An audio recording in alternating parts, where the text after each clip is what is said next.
the Yankees and the Red Sox.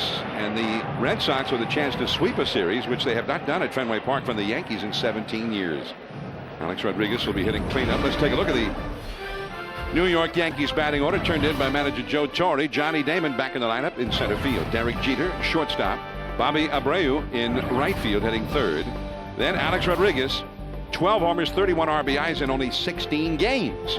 Third base, Jason Giambi, he started to catch fire. The designated hitter, Robinson Cano, hit .342 last year. Second base, Doug Minkiewicz, struggling at the early part of the year. First base, Melky Cabrera in place of Matsui in left field, and Will Nieves in place of Posada, the catcher, batting ninth. All up against Daisuke Matsuzaka, who's pitched pretty well in all of his starts, Joe, but has only won one game.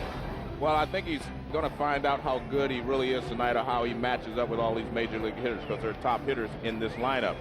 And the one thing you have to look at him is he has a lot of different pitches, but really all of that doesn't matter.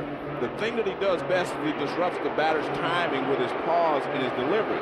But you can have as many pitches as you want, but the only ones that matter are the ones that you're going to throw for your out pitches, whether that's when you're ahead in the count or behind in the count.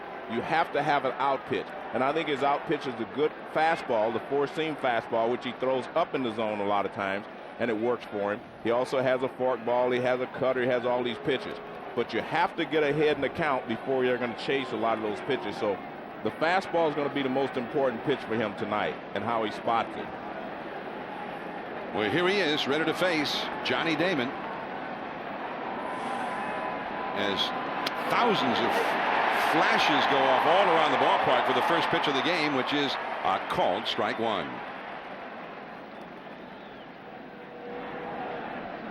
When he pitched here about 12 days ago against the Mariners and faced Ichiro, that was just off the inside. When he threw the first pitch to Ichiro, there were thousands of flashes going off, just like we saw here for the first pitch to Damon.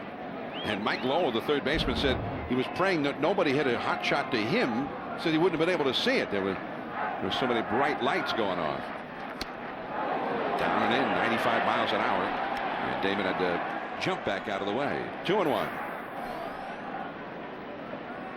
Johnny Damon, 33 years old. He's got a lot of aches and pains, Joe. Some back problems that has been hampering him.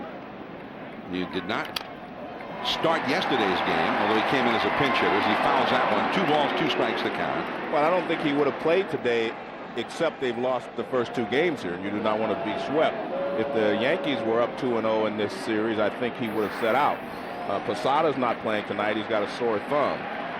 But so far, we've seen only 2 pitches from Daisuke, fastball and the slider. 2-2 the count. Another slider. Right in the middle of the infield. And it will be the shortstop. That is Lugo. 1 away. We were talking about how hot Alex Rodriguez has been. Friday night he was facing Curt Schilling, and he launched one over the big wall in left center. And then he did it again. This one to right center. Almost an incredible catch by Coco Crisp before he vaulted into the bullpen. Those were his 11th and 12th home runs of the year.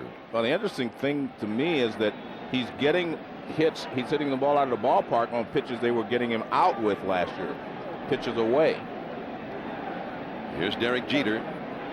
Jeter, you don't think of him as a home run hitter. He's not a 35, 40 home run a year guy, but he is a guy usually hits 20 to 25 home runs, and he has not hit any so far this year. In 16 games, he's hitting .324. No homers and only 4 runs batted in. Only 3 extra base hits, all doubles. Un-Jeter-like so far. He's also made a lot of errors at shortstop. There's a ball down and in. And the count is 2-0 to Jeter. Jeter's made 6 errors in the first 16 games of the year. Daisuke Matsuzaka, a legend in Japan from the time he was a great high school pitcher. That was a slider up and in right center, plenty of room. J.D. Drew, out number 2. Yeah, on Friday, John, I was watching the game. ESPN broadcast the game, and I was watching, and Tavares was talking to Daisuke and his interpreter. Now watch this. He's talking about how to pitch Alex Rodriguez. He's talking about in. He said, boom, boom, balls away, pitch him in. So we'll see how that changes when A-Rod comes to bat, if they make any adjustments. Bobby Abreu will have to get on base for A-Rod to come up in the first inning. And ball 1 to Abreu. Abreu hitting 323s from Venezuela. And this seemed to be the perfect fit for him, coming to the Yankees and in a great lineup. And that is in there for a called strike. Because he gets on base all the time. Well, John, one of the hitting philosophies of a good hitter, one, is that you try to see as many pitches as you can against that pitcher the first time up. That way you'll know the rest of the game what he can do to you in clutch situations. And Abreu does that better than anyone. Was that the gyro ball? That was something different. That's the first time he's thrown that pitch. Again, he's thrown basically fastball sliders. And that's a changeup of sorts. It's a changeup, and you can see he turns it over a little bit, so it acts like a changeup with screwball motion. Well, that's the gyro ball. Fastball just off the outside. Apparently got two different kinds of changeups. Got a split finger pitch. 2-2.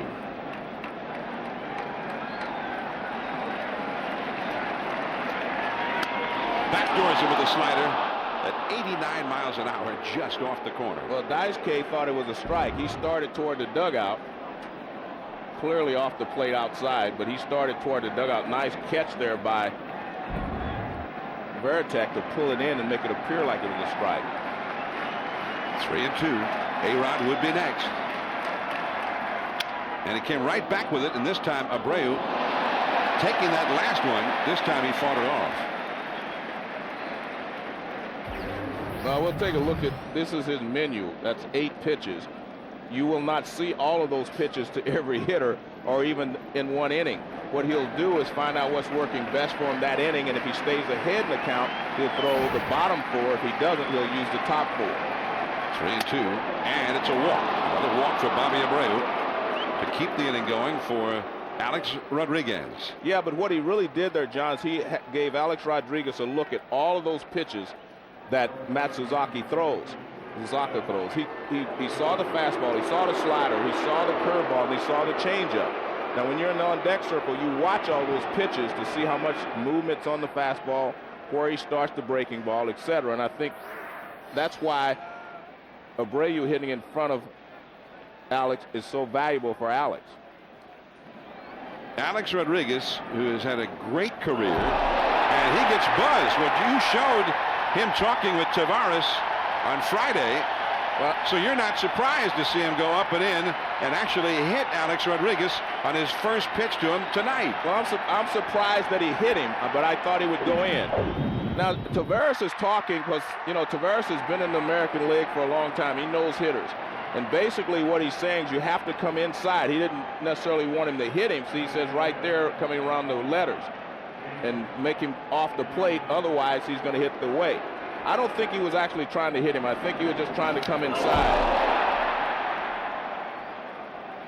But we talked about it in the beginning. Alex is handling all the pitches that they got him out on last year away. Now you're going to have to make adjustments and come inside every once in a while. So here's Jason Giambi, and he's got himself a little bit of a jam now against a guy who's been a hot hitter lately after a slow start.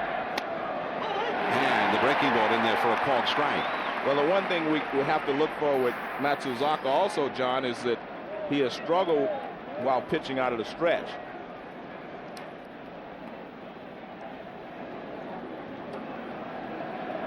One strike to count to Jason Giambi.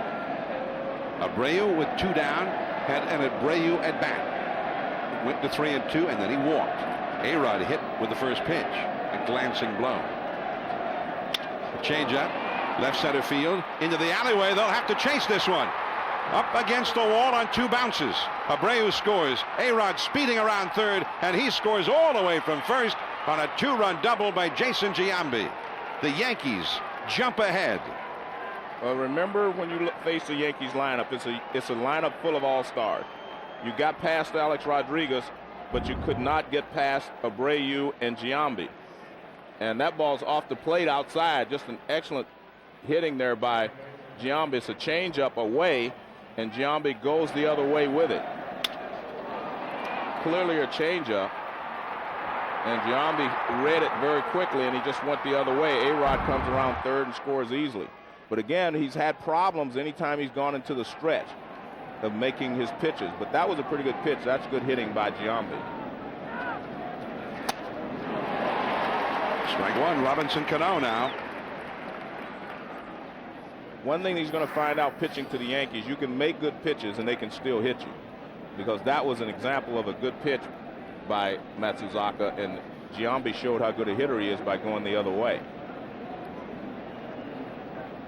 Giambi with his 14th and 15th RBIs, which would be an outstanding start if he weren't considerably overshadowed by A-Rod.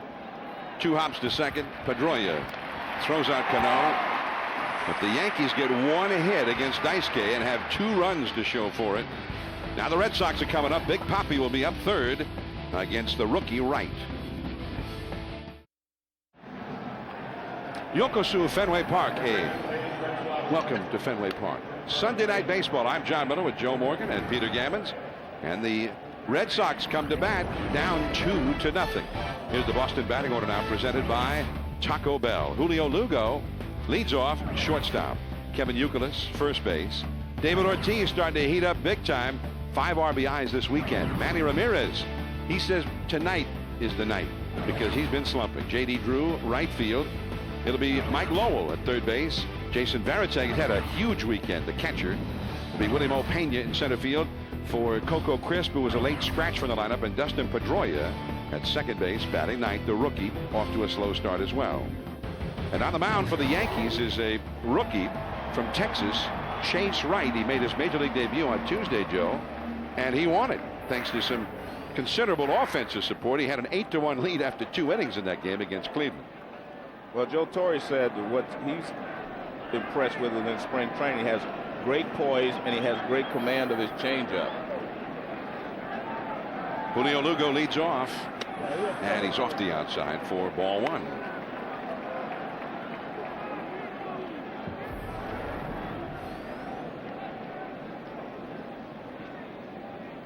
One ball, no strikes, and a little bit low. 2-0 the count. Well, it's you know, he has good command of his fastball, but his changeup is kind of the key pitch. And if you have a good fastball, it makes the changeup that much more effective. Caught the outside with that one. 2-1 now. As I've said for all the years I've been a broadcaster, if you're left-handed and you can throw strikes and you have pretty good stuff, you can win. And if you have great stuff, you'll be a big winner. Time taken there. I'm watching Wright. He has a little bit of Daisuke in him. He hesitates a little bit at the top. He gives you a little pause up there before he releases the ball as well. See that pause right there? Off the outside again. 3-1. He had some control difficulties in the first inning against Cleveland. Well, he's not missing by much, though. Well, that's what Joe Torre said. He said it wasn't like he was all over the place. He's not missing by much. Right around the strike zone all the time. And there's a strike at the knees. Full count, 3-2. The Yankees are without 4 starters.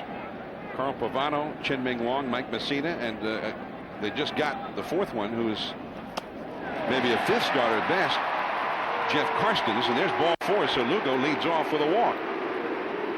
Chin-Ming Wong they're expecting to get back on Tuesday, and Messina maybe 10 days from now or so.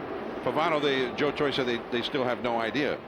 Karstens made a start yesterday, so as they one by one get their regular starters back, the question will be which of these young starters might get a chance to stay. And so they've all got a chance to impress Joe Torre, General Manager Cashman, to see which one might be around a little bit longer. Kevin Youkilis takes a strike.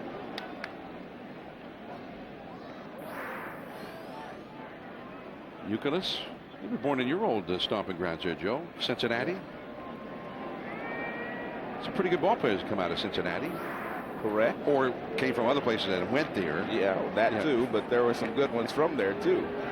Jimmy Wynn, my ex-roommate, was from there. Of course, Pete Rose from there. A lot of guys born there in Cincinnati. Ken Griffey Jr. is from Cincinnati. And playing back at home. Yeah. 2-0, the Yankees are leading. The big power comes up after Youkilis. David Ortiz on deck, and back to first is Lugo. Now the Red Sox have been doing a few things that you don't normally associate with the Red Sox. They're not like they're a big freewheeling base stealing club now, but Lugo will steal a base now and again. He's stolen 3 times in the young season. Friday night they had 2 consecutive bunt hits in the game against the Yankees. And that is in there, a slider for a strike. So he's got an 0-2 count to Youkilis. Well, he has a lot of confidence in his pitches, as you can see. Threw Lugo a 3-2 slider, which I didn't quite understand leading off the ball game in their half of the inning, and down 2-0. You do not want to walk the leadoff hitter, and he did. And back to the bag is Lugo. I like they talked to Wright about his first start, and they asked him, well, what was your first experience in the big leagues like pitching at Yankee Stadium? And he said, well, the best part was when you get 2 strike and everybody stands up. He was kind of into that. But now he's in hostile ground. A Yankee pitching at Fenway Park. In the dirt. 1 ball, 2 strikes. Posada got injured. He got a bruise on the thumb on his left hand, catching Andy Pettitte on Friday. He'll probably be back in their lineup tomorrow. So Will Nieves, the backup catcher, 29 years old, from Puerto Rico, been around with big league clubs and in the minor leagues for many years. And back to the bag, Lugo again. So when's the last time you've seen a Red Sox base runner draw this much attention from a Yankee pitcher? David Ortiz on deck. He's made 4 pickoff throws since Lugo got to first base. That is Minkiewicz on the bag with Lugo. And a foul. 1-2 the count. Lugo has been effective 73% of the time that he's attempted to steal in his big league career. That's a good number for a guy that's not considered, an elite base stealer. Guys steal 70 or 80 bases a year, but that's a good number. He's on pace for about 30 steals this year. This would be a pretty good number for the Red Sox. There he goes. Great jump. And they're not even going to throw. Well, he got a great jump, and there was no reason to throw. You're not going to get him. The one thing about a left-hander, he's slower in his delivery to the plate. So if you can read him, you will always be able to get a good jump. Being able to read him is the problem. See, it takes him a lot longer to deliver the ball than a right-hander. And you can see there, by the time he gets it there, there's no chance for Nieves to throw him Lugo out at second. So if you can read a left-hander, that's why most of those great base stealers in the past would always say it's easier to steal a base off a left-hander than it is a right-hander, because the left-hander is slower to the plate. You just have to be able to read his motion. Check swing. Well, it was 0-2 at one point to Youkilis. Now it is 3-2, and he's gone to 3-2 on each of the first 2 hitters. Well, we'll see how he pitches Youkilis here. He threw a slider to Lugo and walked him on a 3-2 count. That's down the left field line, foul. Into the close-in seats down there. Somebody's got a souvenir. Still 3-2 to Youkilis. Well, what was not a fastball. And Youkilis was out in front and pulled it. Looked more like a changeup. We talked about his changeup being an excellent pitch for him. 3-2. He'll try it again, looking back at Lugo. Fastball. And a high foul out of play off to the right. And that's a good way to come back after a changeup, is with the good high fastball. A lot of times you'll get the hitter to swing through it, but very rarely is he going to hit it hard someplace. Chase Wright has already thrown 8 pitches to Youkilis. This will be number 9. Lugo in second. And another walk. Not a good way to start your half of the inning when they spotted you 2 runs in the top of the inning. You have to make them earn it. And so far, he's not doing that. And so Ron Guidry The Raging Cajun, as he was known in his days, is the great left-handed pitcher for the Yankees. Out to the mound to talk to his young protege, Chase Wright. Chase Wright has very little upper professional experience. He had been at Double-A ball. He finally got to Double-A. He'd had 4 seasons in A ball, and then got promoted to Double-A ball. And after a couple of starts in Double-A, that's when he was brought up as an emergency starter the other night against Cleveland. This is his 4th start above A ball in his professional career. So now here he is. The reality of life in the big leagues. He's in a jam, 2 men on, and the great slugger David Ortiz at the plate. Ortiz had 4 RBIs yesterday. 17 RBIs for the young season. And the curveball outside.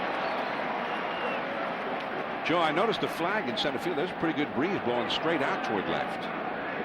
That's the typical summer wind at Fenway, blowing toward the monster seats. Now it's 2-0. I don't think he needs any help, meaning Big Papi, with the wind. If he hits him, they go. He's wearing number 42 tonight. The Red Sox originally had their Jackie Robinson Day festivities scheduled for last Sunday like everybody else, but it got rained out, so they're celebrating that tonight. And David Ortiz is wearing number 42 to pay tribute to Jackie Robinson. 2-1 the count. And there's manager Terry Francona with the Jackie Robinson adornment on his cap.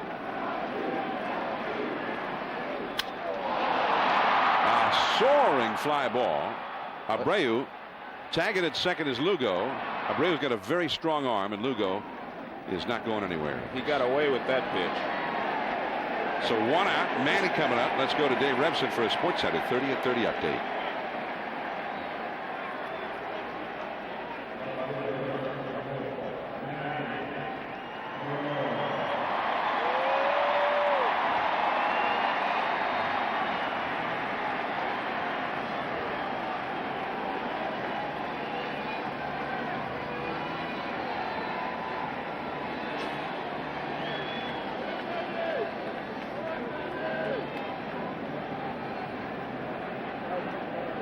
Very good. Thanks, Dave. John, I read something, a quote from Barry Bonds the other day. He said he's almost back to where he was 3 or 4 years ago. He said things are starting to come together, his injuries, his knees, and everything else. So I think they're going to start walking him pretty soon again. They're walking him quite often. Yeah, most teams have been pitching to him most of the time. The changeup too low to Manny Ramirez. You know, I talked to Manny because a lot of times great hitters get off the slow start, sometimes due to the weather, it's cold or whatever. He said that wasn't the problem. He said the problem that he's having, he just can't get his timing down. One at bat is there, the next at bat is not. So he hasn't been able to be consistent, he says, in his approach to the pitcher. 2-0 now to Manny. He walked the first 2 hitters, and then, living dangerously, he got David Ortiz out. Yeah, but he got away with a mistake. He hung a breaking ball, and Ortiz does not miss that pitch too often. But he popped it up. And now he's falling behind Manny 2-0. 2-0 to Manny Ramirez. And a pop-up. Shallow right center. There is Abreu again. 2 down. Well, that was a high fastball, and it wasn't a great pitch to hit, but I've seen Manny handle that pitch before. Fastball up and away. And sometimes a guy that throws a lot of change-ups, off-speed pitches, it can disrupt your timing. And he's late on the fastball. Now watch, he's late on this fastball. It's away. And when I say late, watch where the barrel of the bat is. See how it drags behind? The barrel of the bat, he should be making contact right in front of the plate. Doesn't mean he's going to pull it, but he made contact there right on top of the plate. And that's why the barrel of the bat was dropped a little bit. You can see the frustration for Manny. Well, he knows that he should hit that pitch a lot harder than that. He's just not Manny yet. Came in to the game tonight hitting only 193. Here's J.D. Drew, the new Red Sox right fielder. And he chases that breaking ball and didn't get it. He's behind quickly, 0-2. Well, this would not figure for a rookie to come to Fenway and walk the first 2 hitters to have to face Big Papi, Manny Ramirez, and then J.D. Drew, but he's one strike away from getting out of it. That breaking ball taken down and away. 1-2. Once more, after he walked the first two guys, he went to 2 balls and 1 strike to Ortiz before he got it. And it was 2-0 to Manny Ramirez before he got it. And they both had pitches to hit. They just missed them. Lugo dancing off second, getting the attention of Wright, who steps off the slab. So Lugo trying to distract him, apparently. 1 ball, 2 strikes. And that breaking ball. That didn't look like a very good 2-strike breaking ball, Joe. It was a hanging breaking ball. Like I said, he's been able to get away with some pitches so far in this inning, but I wouldn't count on continuing to do that. He made a couple of good pitches. One, a 2-0 pitch to Big Papi was a good pitch. He got the call strike. The second pitch to Drew was a good pitch. The first 2 were actually 2 breaking balls. And that breaking ball high and inside. 2-2 the count. He's thrown 27 pitches in this inning. In his start against Cleveland, he went 5 innings on Tuesday and threw 104 pitches in that one. So he's on a similar kind of a pace. Check swing. Did he go? No. Bob Davidson, the third base umpire, said no swing. And the count goes to 3-2. And that was definitely one of the toughest calls that the umpires have to make. Let's take a look. Watch the barrel of the bat. I think he controlled it. It looks pretty good here, but yeah, he controlled it. Good call. Runners go. He struck him out. Got him with the slider. We're headed to the second inning. The Yankees leading 2-0 back of their rookie, Chase Wright.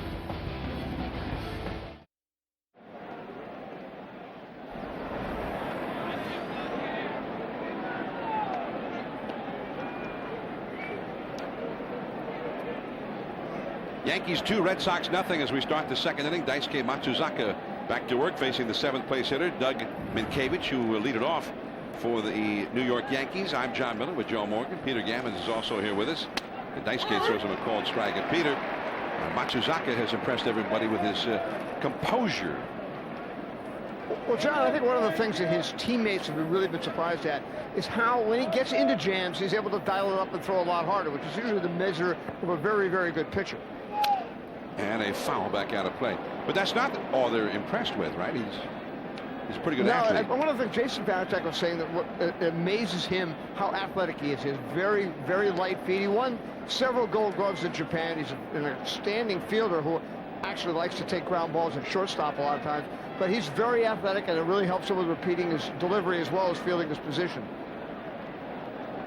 Well, he'll try and repeat that delivery here to Minkiewicz, the breaking ball. And Pedroia throws out Minkiewicz. 1 away. Minkiewicz came into the game hitting only 128. Although he told us before the game, Joe, if he'd had any luck, he'd be hitting 450. Yeah, he said he was hitting a lot of line drives. He said he was also going to make a change today. He's going to move a little bit in the batter's box, which I think is one thing that you should do if you're hitting a lot of line drives or hard ground balls at people. Well, he's 0 for 1. And the batter will be Melky Cabrera facing Matsuzaka. And it has been Matsuzaka has captured the imaginations of baseball fans here in New England, that's for sure. He was a huge star, Joe. You and I saw him when he pitched and won the championship game of the World Baseball Classic against Team Cuba. Formerly with the Seibu Lions in the Japanese Pacific League. And Seibu has been one of the top clubs in Japan for many, many years. And he often completed what he started. He once threw 250 pitches in a high school championship game down at Koshien Stadium in Osaka. Out in the left side. That ball is carrying and caught by Willie Mo Pena. Then he slams into the wall and might have shaken himself up a bit. Well, you mentioned that the ball is flying out to left center field, and the wind is blowing that way, and that ball got up into the wind. We mentioned it was blowing out to left. And Coco Crisp is normally the center fielder, but he was injured and Willie Pena was out there. You see, he just kept going because I think the wind was really pushing the ball to left center field. It got right in that jet stream that's going out toward left center. Well, that seemed to shake him up a little bit. He seemed to be okay. 2 down, nobody on, and here is Will Nieves. That ball just kept going and going, pushed by the wind. Nieves, and that curveball is low and outside.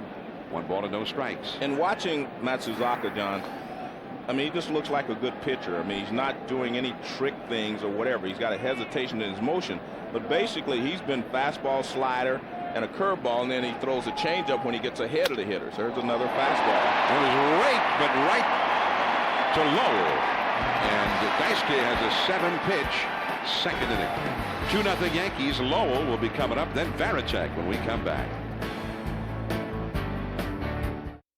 I mean, they need a quarterback, and watching all of them this past season, I think he's the best one in the draft. Something that maybe they should take Georgia Tech wide receiver Calvin Johnson. Need a quarterback. The last wide receiver taken #1 in the overall draft was Keyshawn Johnson, 1996. Need a quarterback. He may have some comments on that. He's part of the ESPN team coverage. Need starting at 11 a.m. on Saturday. That's a foul ball by Mike Lowell down the left field line. 1 ball and 2 strikes as he faces Chase Wright, the young left-hander.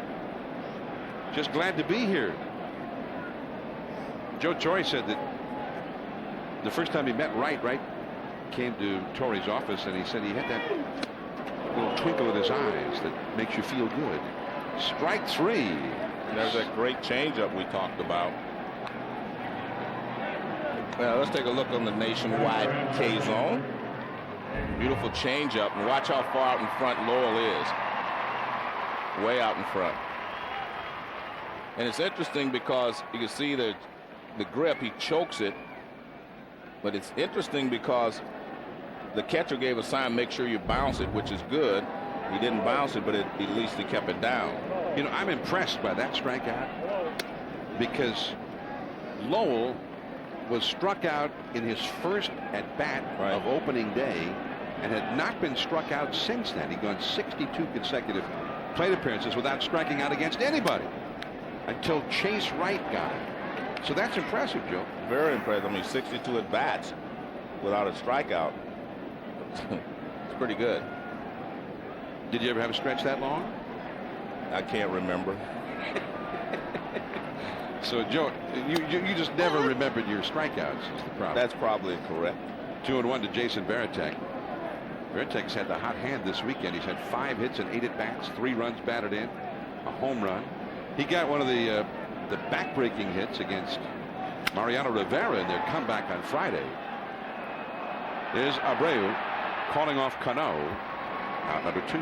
One of the things that is making Wright effective, I mean, and able to handle Manny Ramirez and Big Papi when he had runners in scoring position.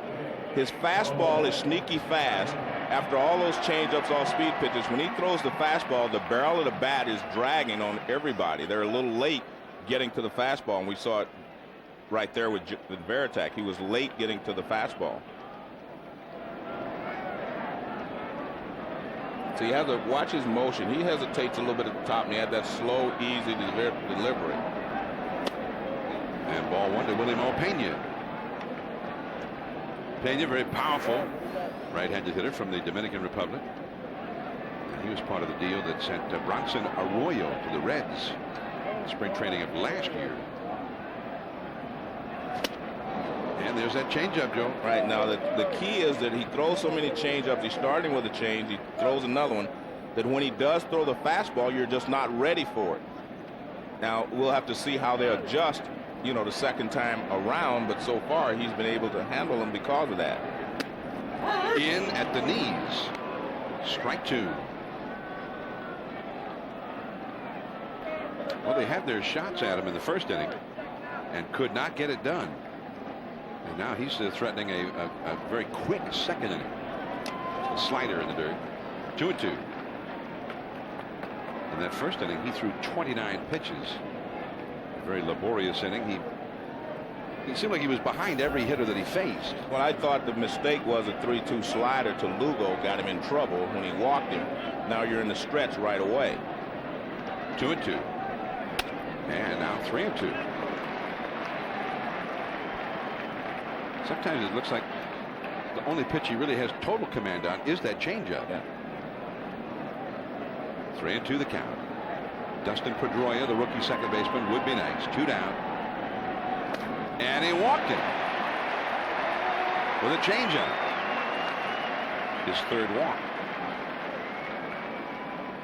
And so the rookie Pedroia will come up. There's Joe Torre. The Yankees are going through some bad times in terms of injury problems, especially to their starting rotation. Well, now his young lefty, Chase Wright, who made him smile last week. They had 3 rookies win in 3 consecutive days against Cleveland last week, including Chase Wright and his buddy Sean Henn. Here is Dustin Pedroia, Southern California. Actually, yeah, Woodland, that's Southern California. And he's not hitting. He's the rookie second baseman, hitting only 158, and the Red Sox second baseman altogether hitting only 196. Well, the interesting thing is that last year, Mark Loretta had 31 hits against the Yankees last year. Just against the Yankees. Against the Yankees. I mean, and he's not here now. He's gone. He's in Houston. Yeah, and they're struggling at second base. Pedroia, base hit down the left field line. That will roll into the corner, up against the wall. To third base is Pena on a double by Pedroia.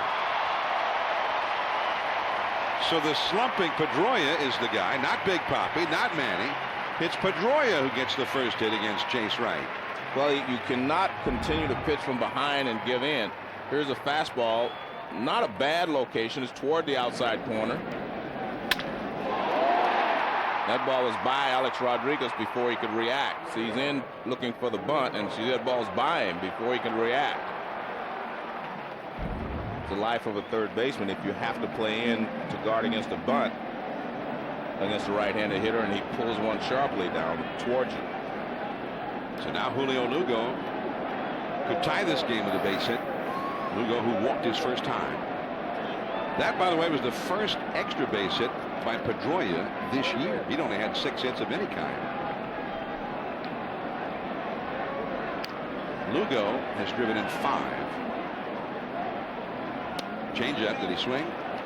And the first base umpire, Hunter Wendelstedt, says no.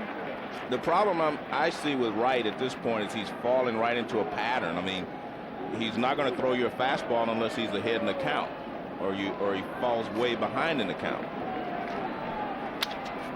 There's Jeter in the hole at short. The long throw in time. And the inning is over. So the Red Sox have stranded 4.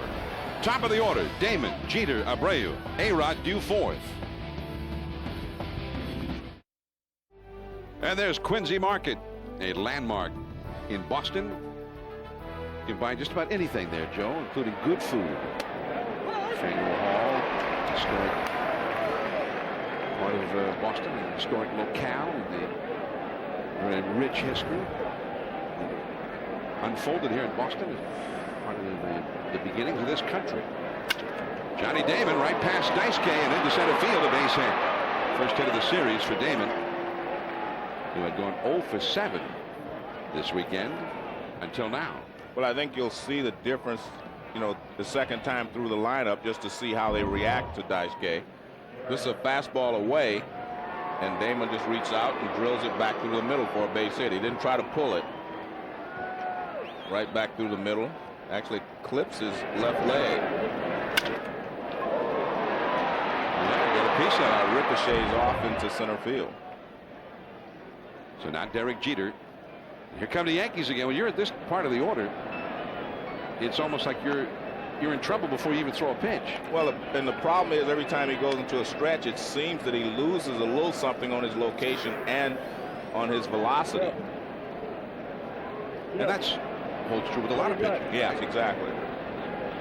Derek Jeter. Look out. Got him. So he tried to go inside on Jeter and drilled him. He tried to go inside on A-Rod in the first inning and got him. So he's in a whole lot of trouble now. 2 men on, and Abreu, then A-Rod, and then Giambi. When do you warn him? I mean, or do you? Fastball supposedly in, and you see again, like I just made the point, his location is not as good, you know, from the stretch as it is from the windup. And he was trying to come inside. He wasn't trying to hit him. I don't believe he was trying to hit him. He was trying to come inside, and the ball got away from him. I think he was just trying to come inside Alex Rodriguez, and the ball got away from him. Remember, he was also in the stretch then when Rodriguez was at bat. Here is Bobby Abreu, who walked his first time, starting a 2-run first inning rally. And he'll be looking first pitch fastball, and if he gets it, he'll try to hammer it. There it is, right there. See, that's why I say he's such a smart hitter. He went through and watched every pitch, watched a lot of pitches his first at bat. He saw everything. He ends up walking. He saw a fastball, curveball, and a slider. So now he knows what to expect. So he goes up there this time with runners in scoring position. First pitch fastball, he's looking for it, and he fouled it off. But that's what he was looking for. Abreu, like Jeter, has not been doing much in the way of getting extra base hits early this year. 1 double, 1 home run, but he's had a lot of RBIs. And foul, and quickly it is strike 2. He's been excellent in the clutch. Came into this game hitting .400 with runners in scoring position. John, when you think about Matsuzaka, you know, in Japan they don't pitch inside that much, and it's an art to pitch inside. You can't just say I'm going to start throwing inside, because you will hit a lot of hitters because you're not used to throwing inside, and it runs more off the plate than you want. 0-2 to Abreu. 2 men on, nobody out. Alex Rodriguez on deck, and he missed badly with that one. Off-speed pitch. 1-2. You know, the Pedro Martinez, when he was still a young pitcher with Montreal, got a reputation as a headhunter, and Felipe Alou, his manager at the time, said, no, he doesn't know how to pitch inside yet. He's trying to pitch in there, but he doesn't know how to do it yet. Yeah, there's an art for him to pitch it inside. You probably should ask Bob Gibson or somebody like that. Did he pitch inside? He could teach him. And again, he misses very far out of the strike zone.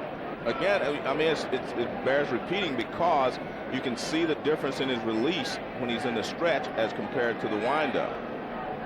And the other thing I've noticed about him, he's never, in this game where we're only in the second inning, but he has not backed up his fastball.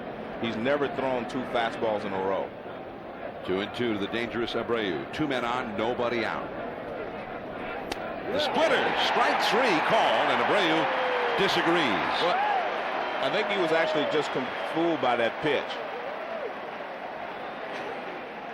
And that may be what Daisuke had been trying to do with those previous 2 pitches. 1 down. Well, this is Tavares talking to him Friday night when we were watching A-Rod. He wanted to pitch him inside, and the first time up he actually hit him. But again, we're talking about he hits Jeter also in this at bat. We're talking about a guy that may not have learned how to pitch inside in Japan, and you definitely have, it's an art form to pitch inside. Well, here is the red hot Alex Rodriguez. The only pitch he's seen tonight he got hit by in the first inning, and that is too low. Rodriguez, the Yankees have only played 16 games, and he has 31 runs batted in. Also 12 home runs. He is off to one of the greatest starts of any history, of any hitter in the history of the game.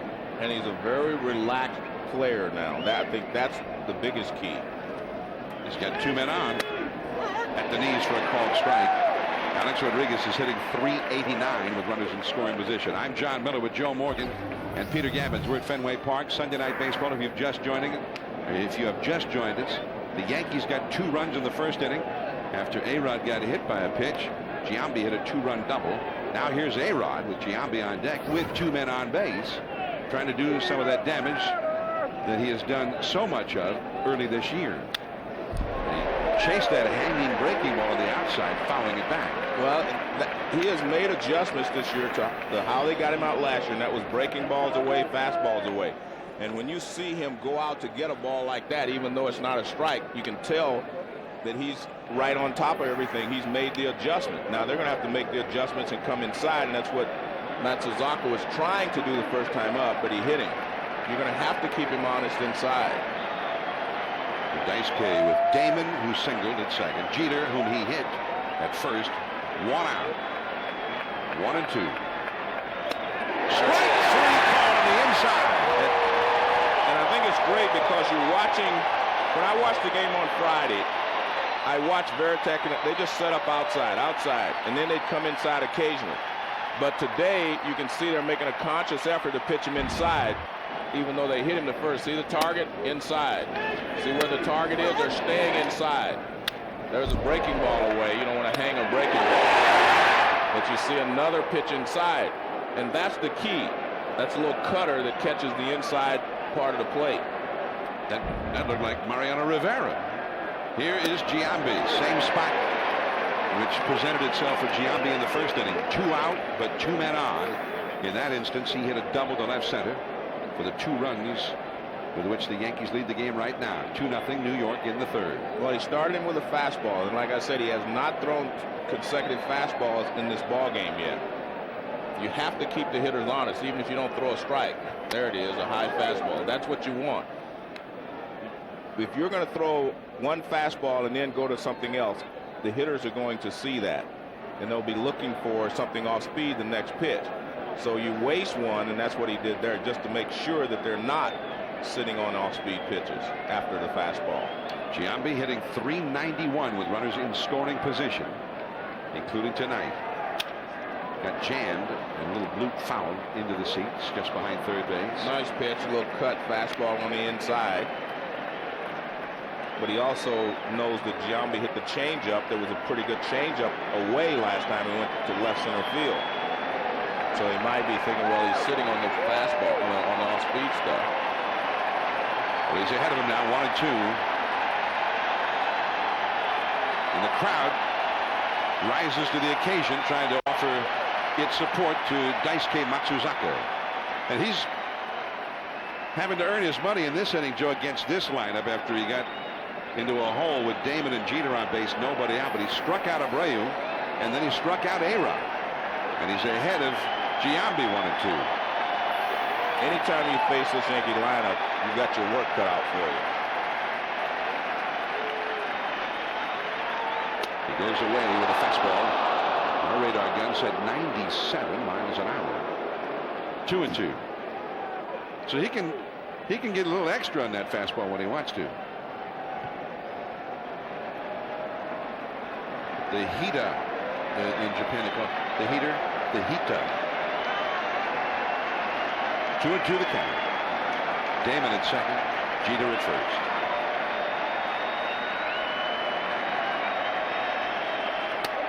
Fastball away. Well, he's throwing all hard stuff, fastballs and a cut fastball.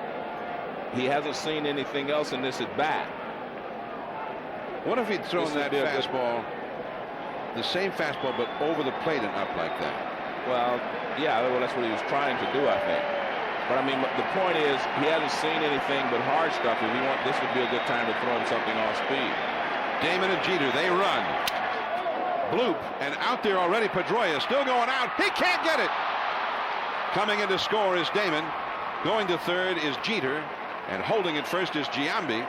Even with Pedroia out in right field to begin with as part of the shift that was on, he still could not get to that one. And it is 3-0 Yankees. All of the runs driven in by Giambi. Well, he went with a cut fastball inside, and he made the pitch he wanted. He jams Giambi.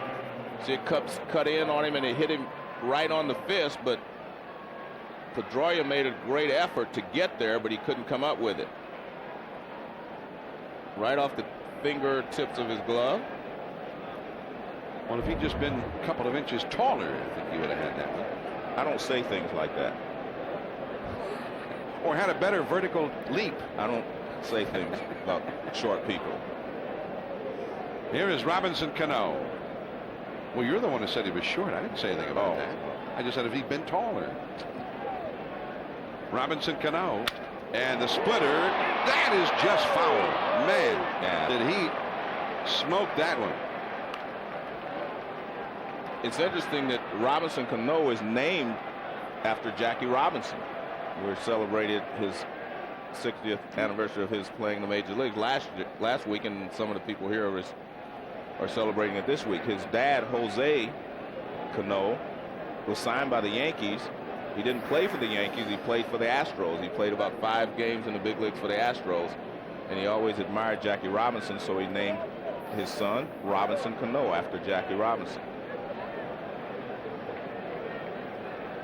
Robinson Cano trying to knock in a run or two here against Matsuzaka, and the high fastball fouled back out of play. 0-2 the count.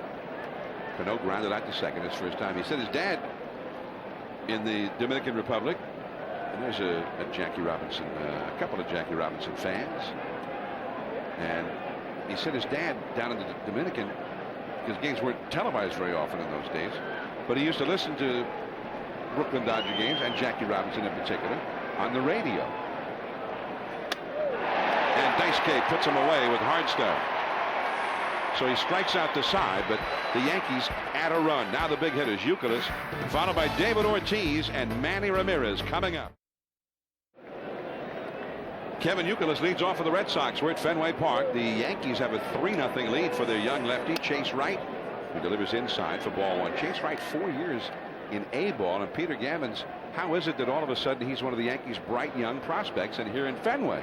Well, a lot of credit has to go to the Yankee development people who, he was floundering around. They dropped his arm angle a little bit, and then he started throwing the changeup, which sells pretty well. I mean, he's been 23-7 the last couple of years, and one of the things in spring training that really impressed Ron Guidry was his ability to throw that changeup at any time fearlessly. And we've seen it used to good effect here tonight against the Red Sox as he throws a cold strike with a fastball to Kevin Youkilis. One of the things I've always found with guys with great changeups, they fall in love with it, though, John, and they throw it far too often, and especially when you have a 3-0 lead, you need to make sure that they swing the bats. 2-1 the count. In the right field, Abreu on the move, and he just does make the catch on that one. A lot of open space in that big right field area here. That's what I'm talking about. Let your fielders help you sometimes. Yeah, I mean, just let him hit it. Yeah, I mean, but a lot of times guys with changeups, they just fall in love with it and they throw it pitch after pitch. Abreu has been pretty busy tonight. That's the 4th fly ball that he's caught already. Here is David Ortiz, who hit a fly ball to Abreu. His first time. Just kind of a high pop fly. And it's 0-1. And he's staying with that fastball right now, Joe. Well, almost as if you were talking directly to him. Yeah, but I'm sure, Ron Guidry and Joe Torre are sitting over there watching the same thing that I'm watching. You have a 3-0 lead. Red Sox have only 1 hit against Chase Wright. Yeah, fastball in on the hands. Great pitch. Now here is the left fielder, Melky Cabrera, out number 2. So Ortiz 0 for 2 against Chase Wright. Well, watch the second pitch is a great pitch. Fastball in under the hands. Fastball for a strike. And watch, this is a great pitch in under the hands right there. And you can see he was late on it because he'd seen a variety of curveballs. He's seen him throw a lot of changeups. That's why I say you just can't fall in love with the changeup and expect to pitch 7 or 8 innings that way. You have to use your fastball as well. And that one we got at 92 miles an hour. The first one 92 and the last one 91. So he's not just a soft tosser out there with a little changeup. He's got a pretty decent fastball. If you make the hitters respect your fastball, then the changeup will be more effective. If they respect your fastball. Manny Ramirez popped out to shallow right center his first time. The count is 2-0. What's amazing to me is how much of a slump Manny's in. I thought he was almost slump proof. Well, that's what I said to him before the guys. I've never seen you in a slump. He said, well, I'm just not able to, be consistent. He said the weather has nothing to do with it.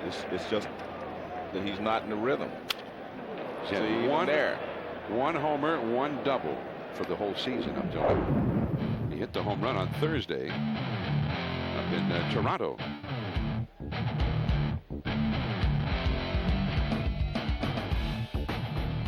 So the Red Sox made a nice comeback. His 2-run homer that you just saw tied that game in the 8th inning. That one is hit well. That one is on its way, and goodbye. Over everything, onto the streets of Boston, and maybe Manny is about to emerge. Well, I didn't want to say it, but he told me he was going to have a good night tonight, so he's going to hit one out, but I didn't want to put that kind of pressure on him. But he got a fastball in the middle of the plate. The other pitches were away. The fastball's away. He fouled off. That ball was middle in, and he definitely put a charge in it. Take a look. Fastball away. Now watch, this pitch is away. The next pitch he fouls. This one's away also. See, right out there on the edge. Now watch where this one is. That one is up and toward the middle of the plate.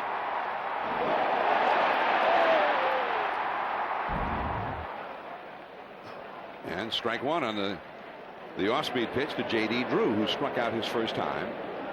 Man, that ball was really a shot. And out where he hit it, you always think about the wall being close in. Well, where he hit it, that's a long one in any ballpark, especially over everything and out onto the streets like that. J.D. Drew hitting .340.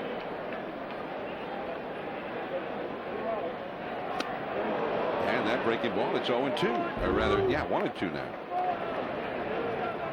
Here's the home run by Manny. That's into left center field. And over everything. And Theo Epstein, the Red Sox general manager, reacting to it. That ball is hit deep.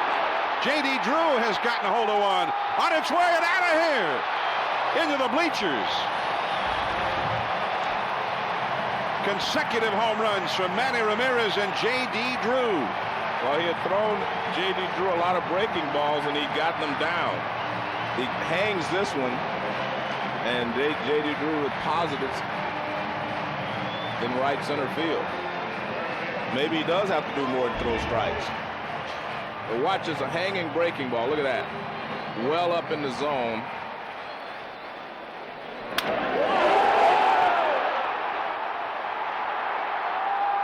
Theo Epstein was watching, and he was pretty impressed with this one too, as Mike Lowell comes up, takes a fastball for a called strike. Chase Wright. 2 homers in the span of 5 pitches. And that ball was just smoked as well. That's a booming home run. There's Theo's reaction. Well, I think part of Theo's reaction is we paid a lot of money for him. We hope he can protect Manny. And he's off to a very good start. He's been swinging the bat well so far. It's his second home run. Now Lowell! And this game is going to be tied up. That one's headed for New Hampshire. What a shot! And they're playing home run derby early this year at Fenway Park. 3 booming home runs in a row. Well, that was a changeup.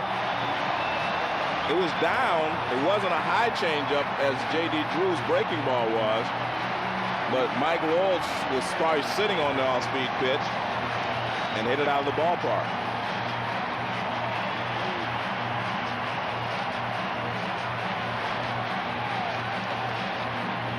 Ron Guidry out to the mound to talk to Chase Wright as everybody's standing at Fenway Park. Change up, and it's middle in and down, and he drills it. Man.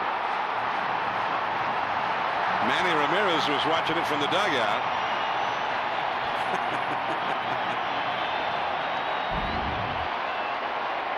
Manny started it, then Drew, and then Lowell. That's each after a tape measure shot. Jason Varitek, ball 1. And Varitek's got a lot of power batting right-handed. How long can this go on? 3 homers in a span of 8 pitches for the Red Sox. That ball is hit, and that one is on its way. Number 4 in a row. And the Red Sox have gone ahead on 4 swings of the bat here in the 3rd.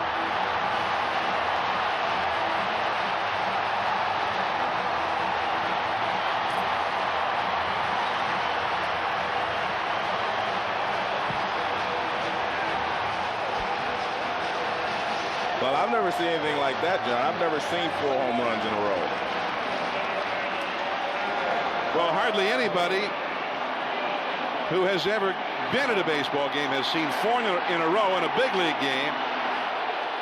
We're talking record-setting territory now, or record-equaling anyway. You know, as a player, you always talk to the pitcher, you know, and you have a 3-run lead. It takes 3 solo homers to tie. Well, it's taken 3 to tie and 1 to go ahead. Here's another guy with enormous power, Willie Mo Pena. Ball 1. Everybody's still standing. It had been 27 years since the Red Sox had hit 3 consecutive homers in a game. In fact, that was such a long time ago, Joe. I was the broadcaster for Boston and broadcast that game. Changeup, and that rolls foul. 1-1. Tony Perez, in his first year with the Red Sox, batting against Mike Caldwell of the Brewers, homered. The next batter, Carlton Fisk, homered. And then Butch Hobson homered. 3 in a row. The last time that they'd hit 3 in a row until tonight, they hit 4 in that inning. But 3 consecutively. They hit 4 in a row in this inning. And Willie Mo fouls one off to the right. Fans are so disappointed that he's swinging and not hitting it out. Well, this is about the time the guys on the field say, well, mix in a walk. You know, just go ahead and walk somebody and change this. But he's got 2 strikes on Willie Mo. The first time in Red Sox history, 4 home runs in a row. Coulter Bean is up in the Yankees bullpen. Struck him out with a slider. An inning for the record books.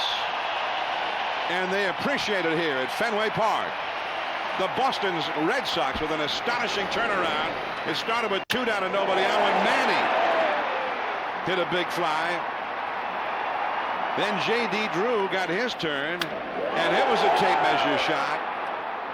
Next up, Mike Lowell over everything. And then Jason Varitek, just for good measure. And that one right to the top of the monster seats. Oh my God.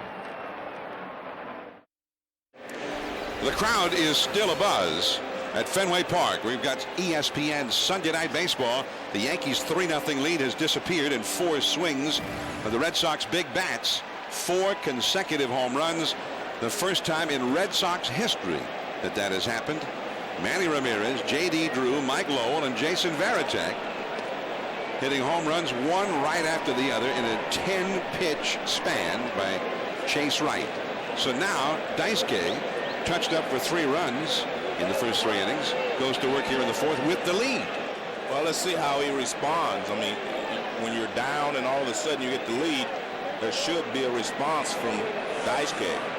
Doug Minkiewicz, first ball swinging, hits a foul on the first base side. And the Red Sox had not scored a lot of runs for Daisuke in his other 3 starts. No.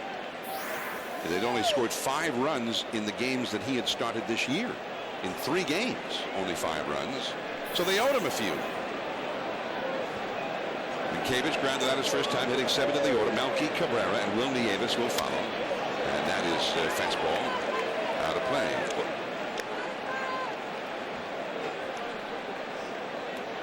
0-2 the count to Doug Minkiewicz. That ball is hit well out into the big part of the yard. Drew on the run. No. And up over the wall. Otherwise, likely a triple for Minkiewicz out in the Death Valley out there. The deepest part of the yard toward the 420 sign.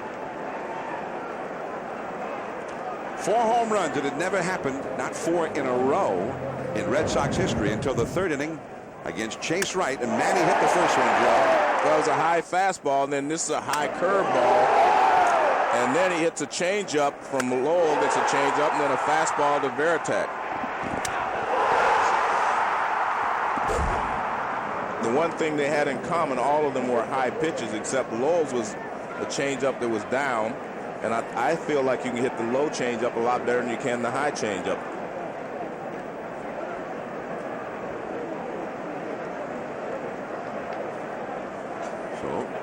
Dice K back in trouble again after the long double by Minkiewicz, and Melky Cabrera the hitter. And he spins one in there for a called strike with Will Nieves on deck.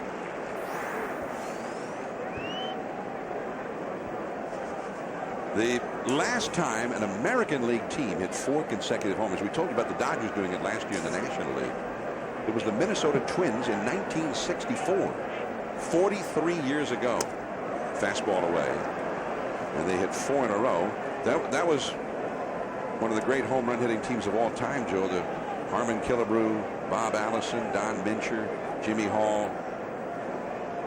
Earl Batty was the catcher. Zoilo Versalles was a middle infielder. And they hit 4 in a row against the Kansas City Athletics. The splitter, and Youkilis takes the unassisted play, and you're congratulating Cabrera for getting Minkiewicz over third. Good job. With runners second, no one out, your job is to move him over to third, and he did that. 4-3 Red Sox, and Peter Gammons, the Yankees would like to get a few innings out of Chase Wright tonight. Well, absolutely, John. I mean, they have the fewest quality starts of any team in the American League, which is a problem. Now, we know they get Long back on Tuesday, and they get Mike Mussina back in a couple of weeks, but the bullpen right now is on a pace to throw more than 600 innings. In the last decade, only one team, the Texas Rangers 2 years ago, had as many as 600 relief innings, and that was only 601. So they could have the most relief innings of anybody in a decade. That ball was just smoked by Will Nieves and almost picked off his teammate Doug Minkiewicz, who did a great job to avoid it. And that's why you take your lead in foul territory, so if it does hit you, it's just a foul ball. And he barely gets out of the way. You have to be quick to elude that one. If you get a hit with a batted ball in fair territory, you're out. Correct. 1 out. The hitter gets a base hit, though. Helps the hitter's average. Sounds like you are talking with first-hand experience there. The infield is not in all the way, but most of the way. Inside for a ball. 1-1 the count to Will Nieves, the 9th place hitter, playing in place of Jorge Posada, who's got a bad thumb. Will likely be back in the lineup tomorrow when the Yankees open a series at Tampa Bay in St. Petersburg, Florida. Yeah, I was watching Dice K. In the games I've watched, that four-seam fastball up has been his strikeout pitch. And I don't see him using that tonight. He doesn't seem to have the good pop upstairs. See, that ball doesn't have a lot of pop on it. It's 93. It may be fast, but there's not that explosion at the end that I've seen in the games that I've watched. But again, when he's in the stretch, he's a different pitcher than he is from the windup. Will Nieves at the plate, trying to get the tying run home. Minkiewicz at third, 1 out. Keep in mind, Nieves has not had a hit this year. He is 0 for 13. And he dribbles that slider foul. 2-2 the count. The Yankees had a veteran backup catcher by the name of Todd Pratt. But in the end, they decided to go with Will Nieves rather than Todd Pratt. John, it's a tough situation for Minkiewicz at third base because they're playing halfway on the left and in on the right. I mean, you have no chance of scoring on a ground ball, so I don't know exactly what they're going to try to do here. And the breaking ball, top foul. And 2-2. And he can't get a big lead at third because Lowell is right there at the bag, and Veritek can fire down there. So he's in a tough situation if they're trying to score him on an infield grounder. So he can't get a big lead because Veritek is there and Lowell is not far off the bag. You can only get as far off as the third baseman is. And he's not that far. That is caught by Pedroia. Man, the second time tonight Nieves has hit a bullet right at somebody. 2 down. Now a SportsCenter 30 at 30 update. Here's Dave Refson.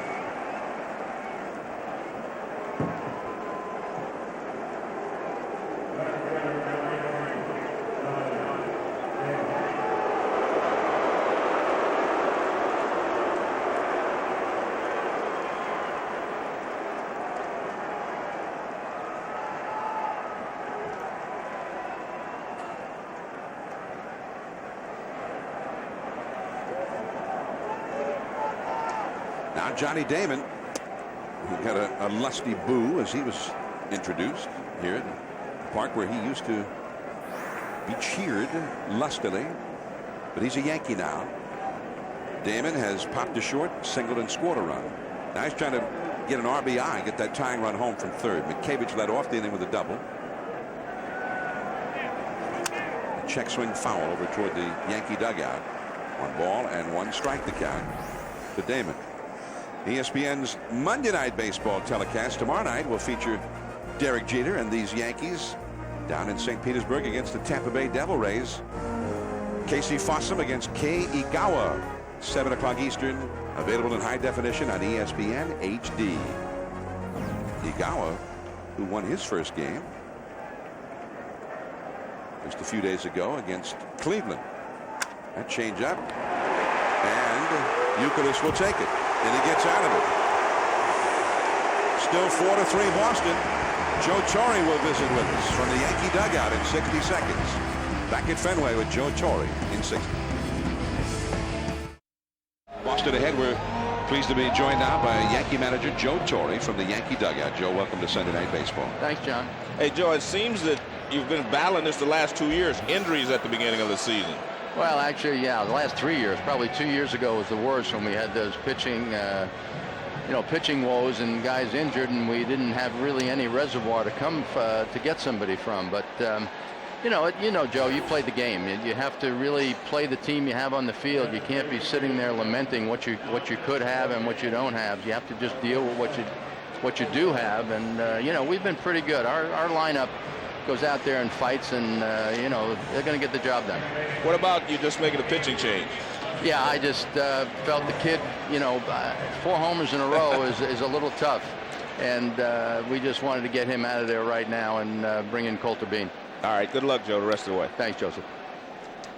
Joe Torre, manager of the Yankees, and there's Chase Wright in the dugout.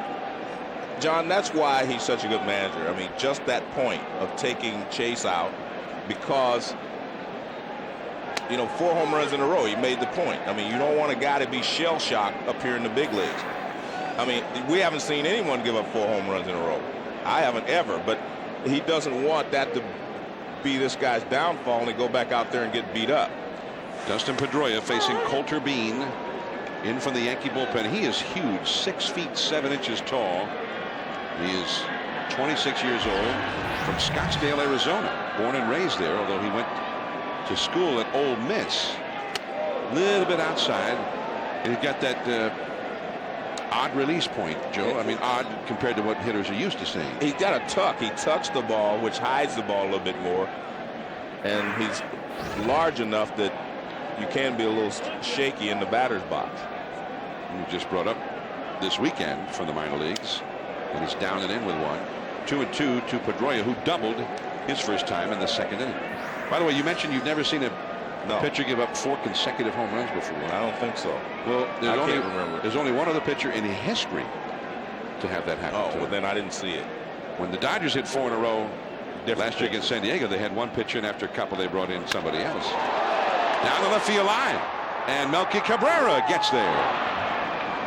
So Pedroia is out number 1. Paul Foytak, 1963, was pitching for the Angels, who were a 3rd-year expansion team.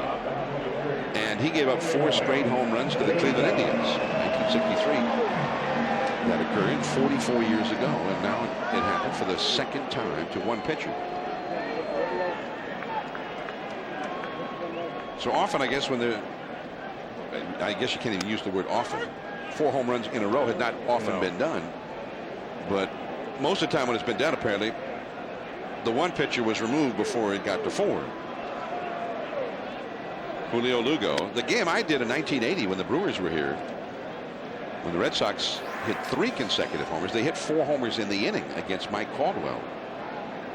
And then I think he did not survive that inning. The Red Sox ended up hitting 6 home runs in that game and lost the game by 11. The Brewers beat them 19-8. You could look it up. That's when the Fenway Park, the ball just blew out of here before they built the high stands back here, or it must have been. Yeah. At least, the ball was flying that day. I bet it was a day game. It was a day game. Yeah, that's when I used to look on the board and see the big numbers. By the way, we were mentioning the only other pitcher ever to give up 4 consecutive home runs in an inning, Paul Foytak, was against Cleveland. Terry Francona, the manager of the Boston Red Sox, tonight. And then Coulter Bean apparently injured himself. And Ron Guidry, the pitching coach, manager Joe Torre, and the Yankee trainer all going out to the mound to see if Coulter Bean is was Well, it Coulter Bean or Will Nieves? Yeah, I think it may be the catcher. Nieves has a problem.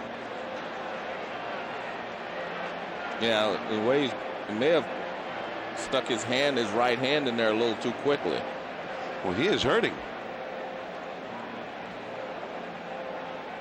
Now the Yankees emergency catcher is the rookie Phelps. Well, it's his left hand. Actually, that's, remember, Jorge Posada got hurt his thumb.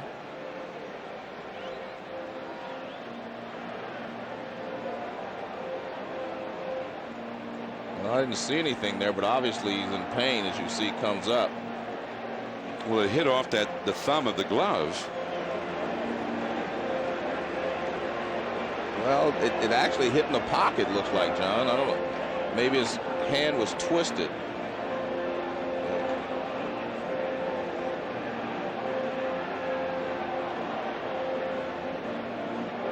Well, it was something fairly similar to that injured Jorge Posada on Friday. He injured the left thumb, his catching hand. Josh Phelps was going to get the equipment if he's needed here. Although he's mainly a first baseman, they only like to use him. Never. He's their guy in case everybody else goes down. In case there's an emergency. Jorge Posada, they're hoping to keep him out until tomorrow. I'm sure he was yelling at her, "You're okay, big fella." 3-1 the count to Julio Lugo. 1 out, nobody on. And Lugo gets a walk. Not a guy who walks often, but he's walked twice tonight. Youkilis coming up, and then Big Papi behind him. Let's take a look at our Lowe's home team advantage. Fenway Park. The anniversary of the first game ever played at Fenway was Friday, the 95th anniversary of the opening of Fenway Park. And they beat the team that became the New York Yankees. They were then known as the New York Highlanders in an extra inning game. Fenway Park was named by the owner of the team at that time, who also built the ballpark, John Taylor. Here's Youkilis. This has not hit that hard. Jeter to second. They get the one. They're back to first. Not in time. Man. Wow, what a relay there by Cano. Well, you have to have a very strong arm to get rid of the ball that quickly and throw off the wrong foot. He just caught it and flipped it. And he still almost got Youkilis at first base. Nice play by Jeter. You have to make sure of one. The ball's hit off the end of the bat. He makes sure of one. Look, I see he's off the wrong foot, comes across the bag and flips it, and a close play at first base. Nice play there. It was hit softly. I didn't think he was even going to throw it first. Strong arm. Here is David Ortiz wearing number 42 in honor of Jackie Robinson. The Red Sox celebrating Jackie Robinson Day today after their festivities were rained out last Sunday when everybody else in baseball celebrated. And Big Papi wearing number 42 to pay tribute to Jackie Robinson. He's 0 for 2 in this game. They got the big shift on for him. And that's inside. The third baseman, Alex Rodriguez, is back to shortstop. The shortstop, Jeter's up the middle, and the second baseman, Cano's an extra outfielder. Youkilis at first, Minkevich on the bag with him. Ortiz facing the right-hander, Coulter Bean now. Spins a slider in there for a strike. 2-1. I mentioned, Joe, the only other time a guy had given up 4 straight home runs, Paul Foytak, it was to Cleveland. Terry Francona, the Boston manager, his dad, Tito Francona, used to play for Cleveland. He was one of the guys who hit the 4 straight homers in that game. Did he swing? Yes, he did. 2-2. So the Red Sox hit 4 in a row against Chase Wright on Terry Francona's birthday. Terry Francona celebrating his birthday here at Fenway tonight. We're going to visit with Terry Francona from the Boston dugout after this inning. That ball is hammered down the right field line into the big part of the yard, over the head of Abreu, and that one up into the crowd. It will cost the Red Sox a run. An automatic double, an automatic 2 bases for Youkilis as well, so he'll have to go back to third. Well, he hung the breaking ball on this last pitch. He tried to stay away from him the entire at bat. As you'll see, he's trying to stay away. Breaking ball away. And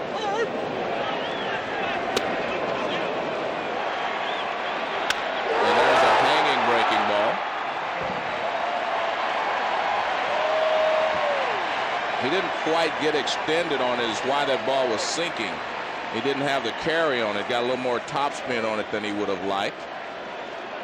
He hit that almost to the same spot where you hit yours in the World Series. Yeah, but they caught mine. Dwight Evans caught it, turned it into a double play. Well, they should be playing him as deep as they were me, right? Well, it's also, that's a home run in any other ballpark. Oh, definitely. Definitely. Manny Ramirez way inside. And this is where Manny may have a little more protection than he used to, Joe, with J.D. Drew hitting next. And the Yankees do not have anyone throwing in their bullpen. Well, Manny launched one his last time, and he did say, he said to you and to me as well, he thought tonight was the night where things turn around for him. It was a spectacular home run. It was the first of the 4 in a row. Nice pitch by Bean. Came back from the inside and caught the corner with that slider. 1 ball, 1 strike. The Red Sox lead 4-3. Youkilis at third, Ortiz at second after his double. Red Sox have 6 hits in the game, none of them singles. Tries it again and gets it again. On the inside, strike 2.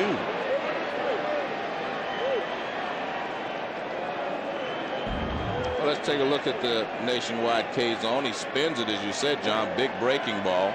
Catches the inside corner, although it was supposed to be away. Like a perfect pitch. 1-2 now to Manny. And he misses inside with it there.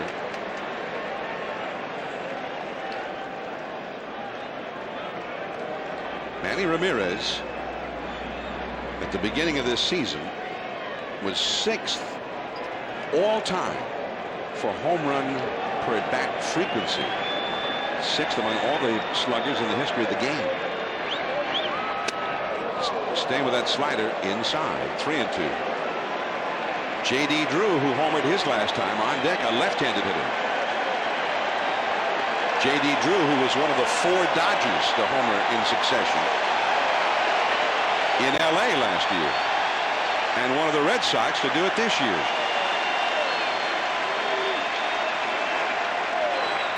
Check swing by Manny.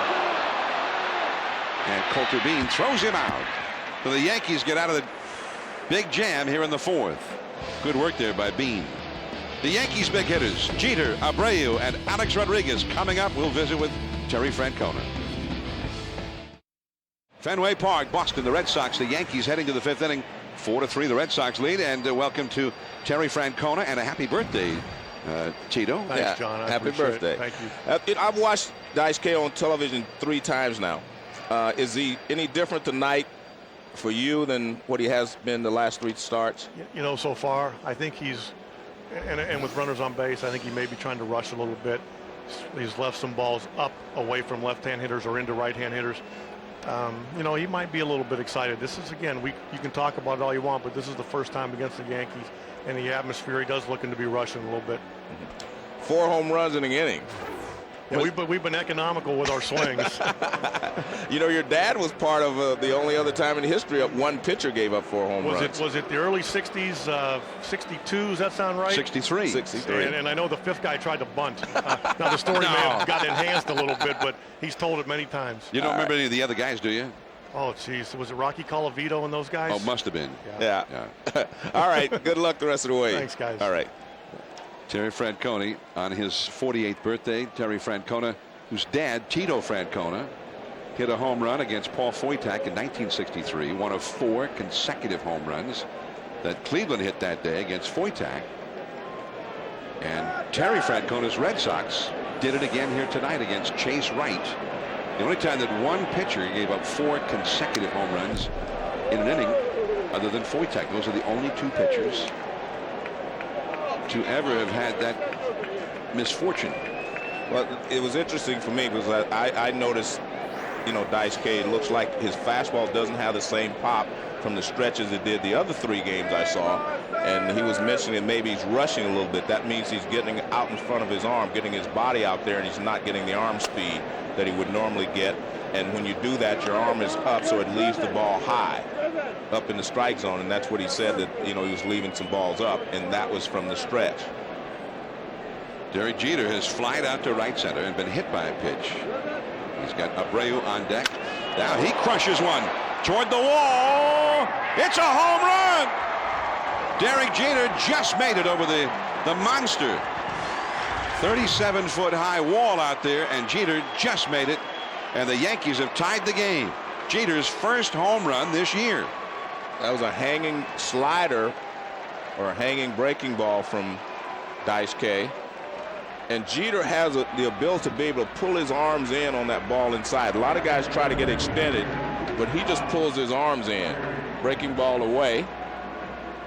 Another one away. Now watch. See, that's a breaking ball inside. Now see how he got his hands. He doesn't get extension like a lot of guys. He just kind of pulls his arms in, and he's in effect he's still fighting that ball off inside. Now see, he doesn't have the classic inside swing that a lot of hitters have. He's still fighting it off inside, but he drives it over the wall.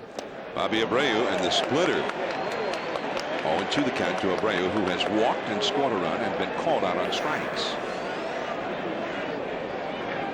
4-4 in the 5th inning. Now, in fairness to Dice K, this may be the only ballpark where that was going to be a home run.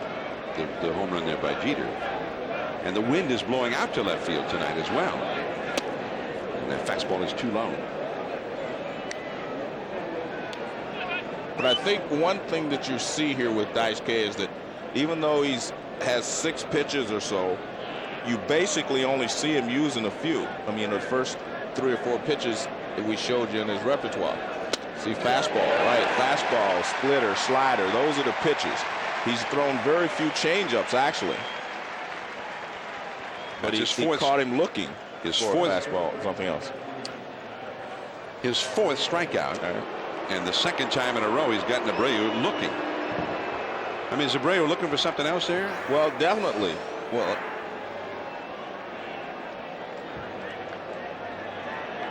Four strikeouts. He's walked 1 for the season. 28 strikeouts, only 6 walks for Dice K in 24 1/3 innings. A-Rod, and he had him chasing one. and you haven't seen very much of that so far this season. 1 strike to count. Was that a changeup, you think? It was an off-speed pitch. It looked more like a chain fork ball. It looked like to me that fork ball or the split or whatever he's calling it. They call it a fork ball because it's not as hard as a splitter. Slider or cut fastball. And our radar gun got it at 93, so it must be the cutter. 0-2 the count to A-Rod, who has been hit by a pitch and scored a run, and he struck out looking his last time. Alex Rodriguez, who has been superhuman in the first 3 weeks of this 2007 season.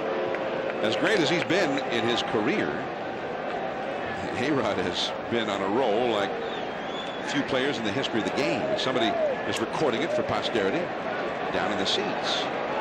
0-2. The curveball struck him out.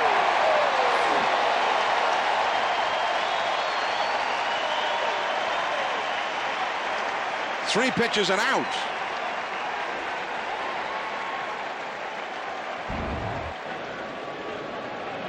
Well, the first pitch goes down cut fastball away and a bigger curveball.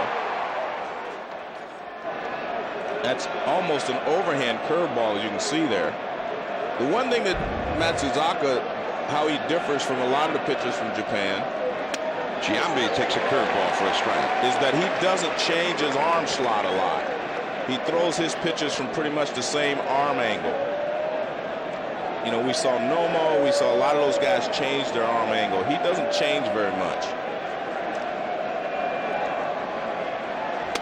Giambi, strike 2, and Giambi didn't think so.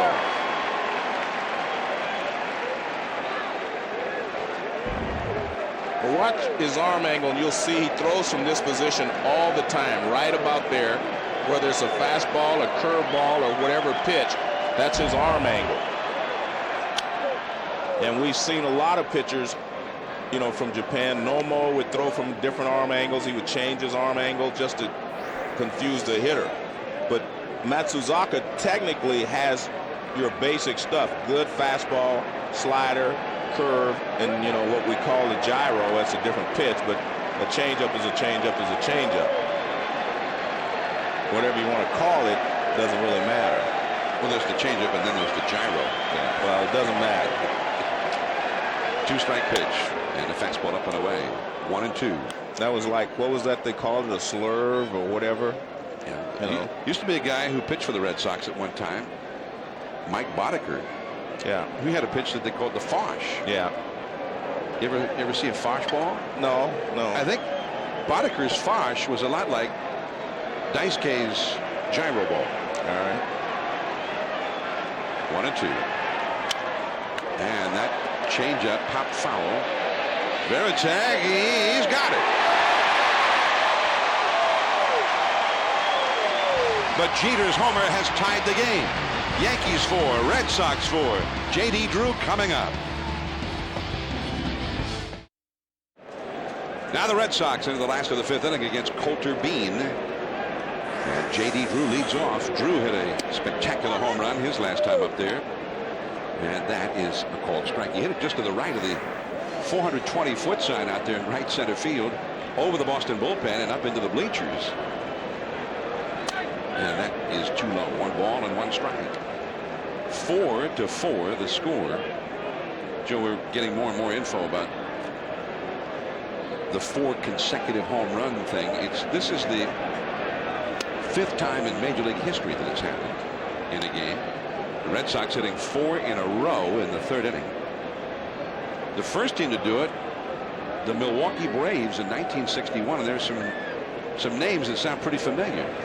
As Drew fouls one to make it 2-2. Eddie Matthews, Hall of Famer. Next up, after Eddie Matthews, the home run king. Yeah. Hank Aaron, he went deep. Heard of him. Then Joe Adcock. Heard of him. He was pretty good. And finally Frank Thomas. Yep, heard of all of those guys. Thomas, who would be an original New York Met the following year and lead the Mets in home runs that year with 34. And the Braves lost that game where they hit 4 consecutive home runs. Adcock hit 4 home runs in a game once, just before Willie Mays did it. I remember Mays did it after Adcock, because I'd never heard of anyone hitting, 4 in my time frame. Willie Mays hit 4 in the same game at Milwaukee in 1961. In the 3rd inning tonight with 2 down and nobody on, Manny Ramirez over everything. Then J.D. Drew to the deepest part of the yard. Mike Lowell was next, out onto the streets of Boston. And finally Varitek right up to the top of the monster seats. 4 in a row. And Varitek has had a sensational weekend here against the Yankees. They were very concerned. Varitek's bat had not been producing, not this year. It didn't have much of a year last year. But this weekend, Varitek has had 6 hits in 10 at-bats, including 2 homers and 4 RBIs. Back to the bag is Drew. That's the other thing about Drew. He's got excellent speed. So Drew is at first, and Mike Lowell, who launched one his last time, at the plate. J.D. Drew was actually one of the guys who hit for 4 consecutive home runs for the Dodgers last year. That was in September against the Padres in a pennant race. Jeff Kent hit one, and then J.D. Drew launched one, and they changed pitchers and brought in their great closer Trevor Hoffman, and he gave up homers on the first 2 pitches he threw to Russell Martin and then Marlon Anderson. Nomar hit the 2-run shot in the last of the 10th to ultimately win that game. Drew back to the bag at first. Mitkevich on the bag with him. I'm John Miller with Joe Morgan and Peter Gammons. We're at Fenway Park. ESPN Sunday Night Baseball in our 18th season. 4-4 the score. Center field. Damon gets there. And that is the first out. And now the aforementioned red-hot Jason Varitek comes up. If you're just joining us, the Yankees scored first against Daisuke. A 2-run double by Giambi in the first. They got another one in the third on a Giambi single.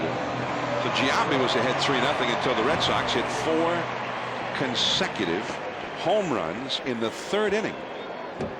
Ramirez, Drew, Lowell, and Varitek to take a 4-3 lead, and then Jeter homered for the Yankees in the 5th inning.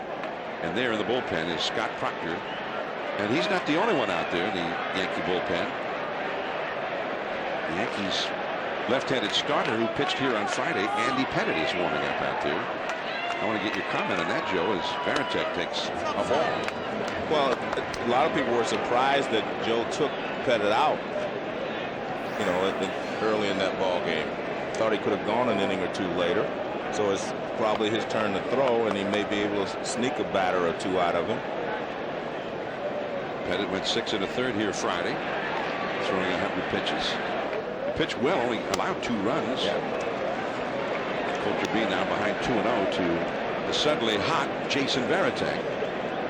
Varitek hit his home run right-handed. He's batting left-handed now. But usually a starting pitcher will take his bullpen session before a game. So the fact he's throwing here.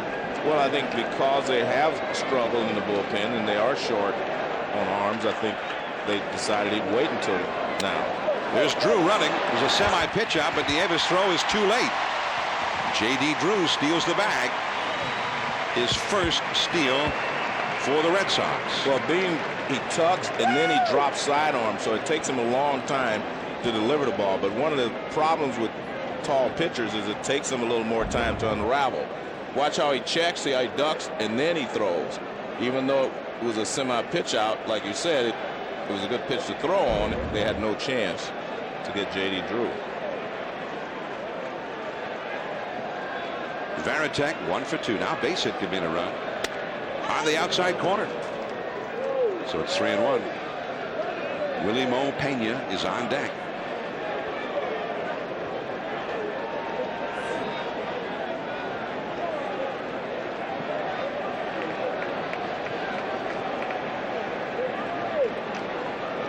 And he walked in with the slider.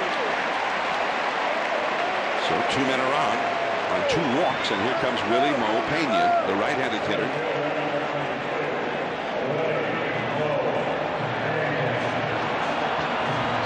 Pena has walked and struck out in this game. That's the 6th walk that the Red Sox have received from the Yankee pitchers, and that's not a good sign. I mean, we're only in the 5th inning, and they've walked 6 hitters already. Pena very powerful. The slider in there for a strike. Talking about that Yankee bullpen, the suddenly beleaguered bullpen.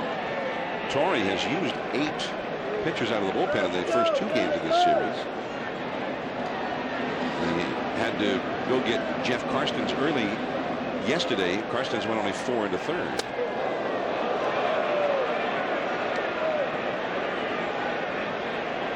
So the Yankee bullpen has been pretty busy in this game already, in this series already. Coulter Bean working in relief of Chase Wright tonight, and he had not pitched in this series until tonight. You got Willie Mo chasing that slider. Now he's ahead of him. 1 ball and 2 strikes.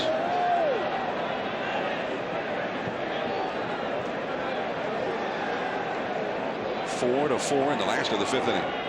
Red Sox with a threat. 2 men on, only 1 man out. Drew at second, Varitek at first, and he chases another one. Struck him out. 2 down. And that leaves it to the rookie Dustin Pedroia. Pedroia got his first extra base hit of the season tonight with a double to left in the second inning. Now he's still looking for that first RBI of the season. 4-4 in the 5th. It's hard not to think of Mark Loretta in a spot like this when it's the Red Sox and Yankees. It's like Loretta did his best hitting when they faced the Yankees. 31 hits for him against the Yankees last year for Boston. 0-1 to Pedroia.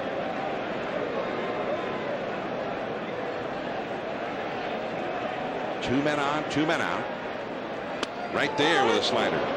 Strike 2. You know, it's interesting, the Red Sox have 4 runs on the board. But those are all on home runs. In these kind of hits where a base hit could mean a run, they've been a hitless tonight. 0 for 6 as a team with runners in scoring position. Reached for that slider. Jeter over to Cano for the force out on Varitek. 2 men stranded. We're heading to the 6th inning now. Cano will be coming up, and this game is tied at 4. I'm John Miller with Joe Morgan and Peter Gammons, and there's the Charles River. We're in Boston at Fenway Park. Yankees, Red Sox. And about 3 o'clock today, Daisuke Matsuzaka, who's pitching tonight, went out into the outfield, and he did some throwing. And Peter Gammons, that was kind of unusual. Well, it is. I mean, he keeps telling the Red Sox that he really doesn't have a routine yet. He's trying to find it. But today, I mean, he threw hard, John, for almost half an hour, then did wind sprints. And there's a little bit of a concern is, you know, is he going to lose some of his velocity, as Joe's talked about tonight, whereas in his last start Tuesday, he did very little throwing and threw much harder. And that's a base hit for Cano into left center field. First ball swinging here in the 6th inning. And quickly retrieved in the outfield to keep him to just the 1 base. From what I've read, Peter, you know, they say he's his own pitching coach. So, I mean, he has his own routine, even though you're saying he hasn't been able to find a routine. He still does what he wants on a daily basis, and he's been pitching, you know, since 18 in the major leagues over there, so he knows what gets himself, how he gets himself ready.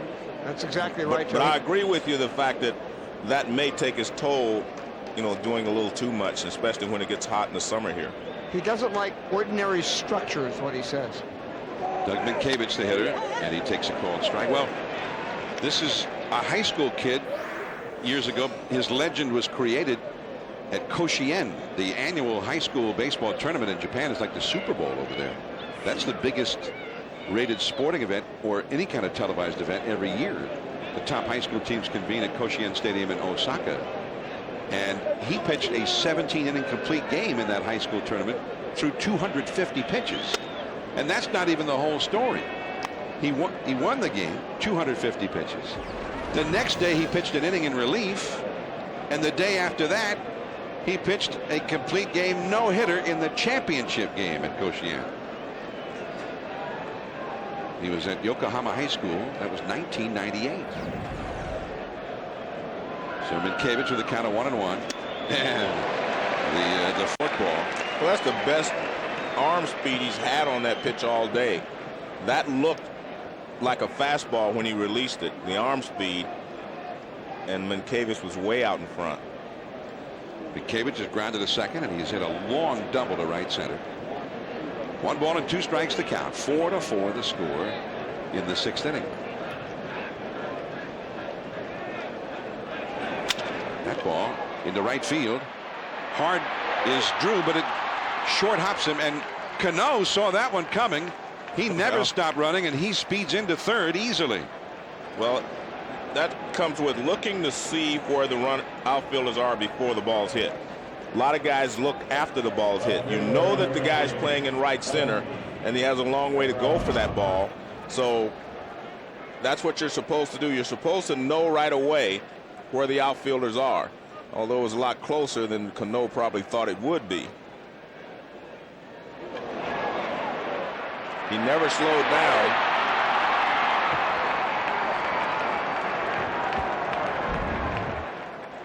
So they're in good shape now. Runners at first and third, nobody out. And here is Melky Cabrera, who had an excellent rookie season last year. Came up from the minors when they had a lot of injury problems. And that's a ball inside. Remember last year they lost 2 of their starting outfielders at the same time. Gary Sheffield and Hideki Matsui both went down, and Cabrera came up from the minors, and he did an excellent job. John, what I'm seeing here is the Yankees have made some adjustments to how Matsuzaka is pitching them. And I think we saw Cano jump on the first pitch that was up a little bit. And I think they've made some adjustments in how they're approaching his style of pitching. Yeah, it's a double play ball. Pedroia to Lugo, 1 to first, 2. A double play, but the Yankees go ahead. Cano comes in to score, and the Yanks are back on top, 5-4. Well, that ball was hit sharply as well. So I think their approaches, they're probably talking about it on the bench or what they want to do. And the approach seems to be working because they're hitting the ball a lot sharper here than they were before. That's a hard ground ball, but 4 to 6 to 3. But the Yankees do take the lead.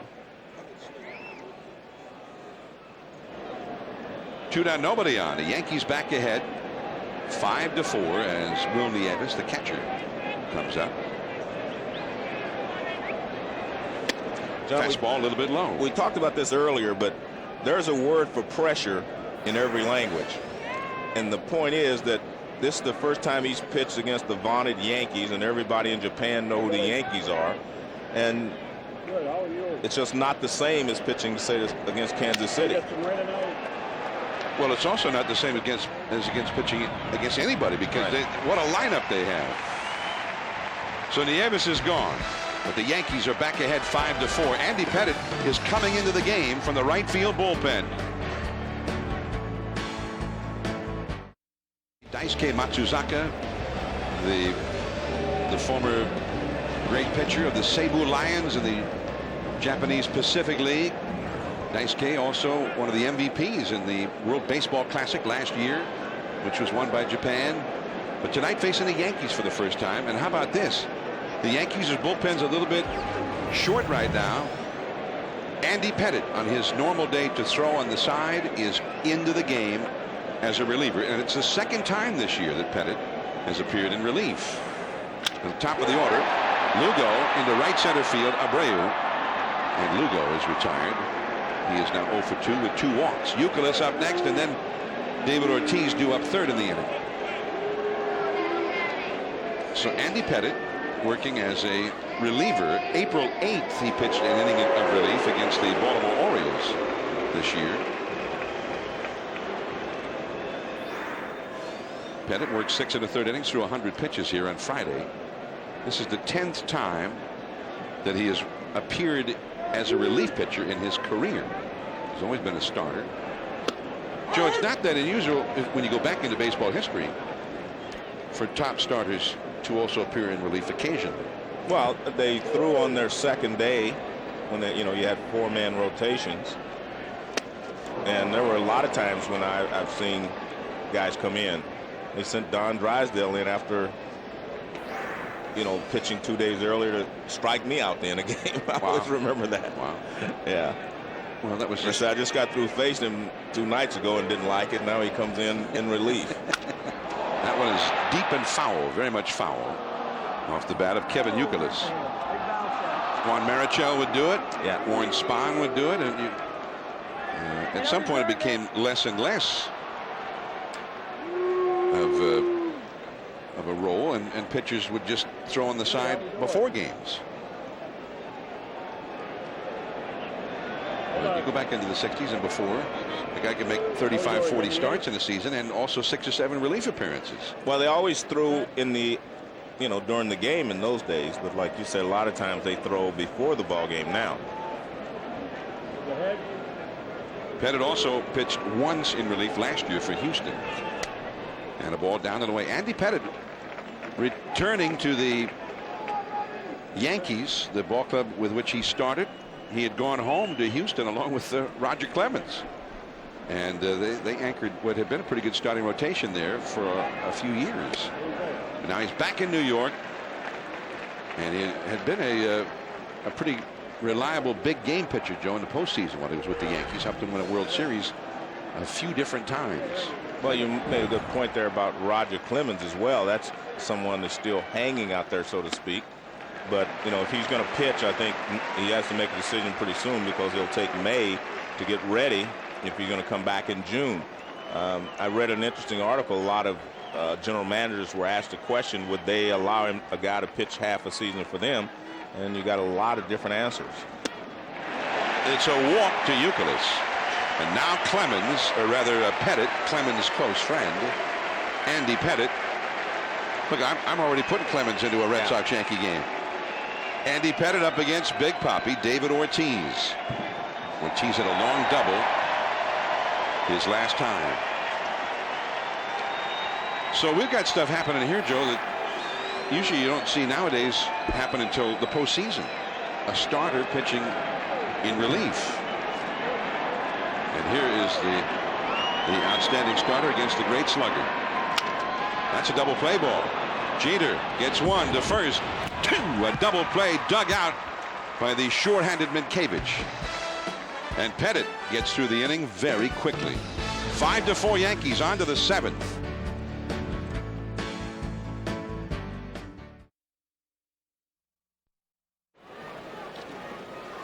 Cool. Look at that, John. Yeah, I didn't know you could draw that well. That's a Big Papi. Get some baseball, an art form there, and a foul hit by Johnny Damon. The top of the order for the Yankees against Daisuke Matsuzaka as we go to the 7th. Yankees have put 5 runs on the board against Daisuke tonight. Johnny Damon 1 for 3. Boys and Girls Clubs of America is the official charity of Major League Baseball. Together, they create a positive place for kids. Derek Jeter on deck. Bobby Abreu due up 3rd in the inning. And Matsuzaka up and away with his 90th pitch of the night. He's allowed 7 hits. He's had 5 strikeouts, 1 walk. He's hit 2 batters. And one of those hit batsmen turned into a run, and one of them helped create a run.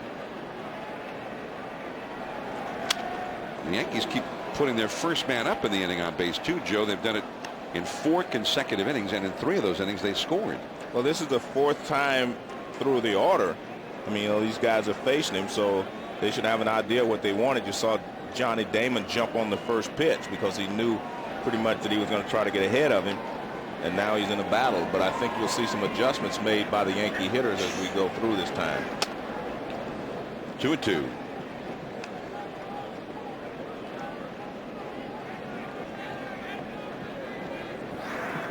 Matsuzaka pitched 20 innings total in his first 3 starts, allowed 6 earned runs.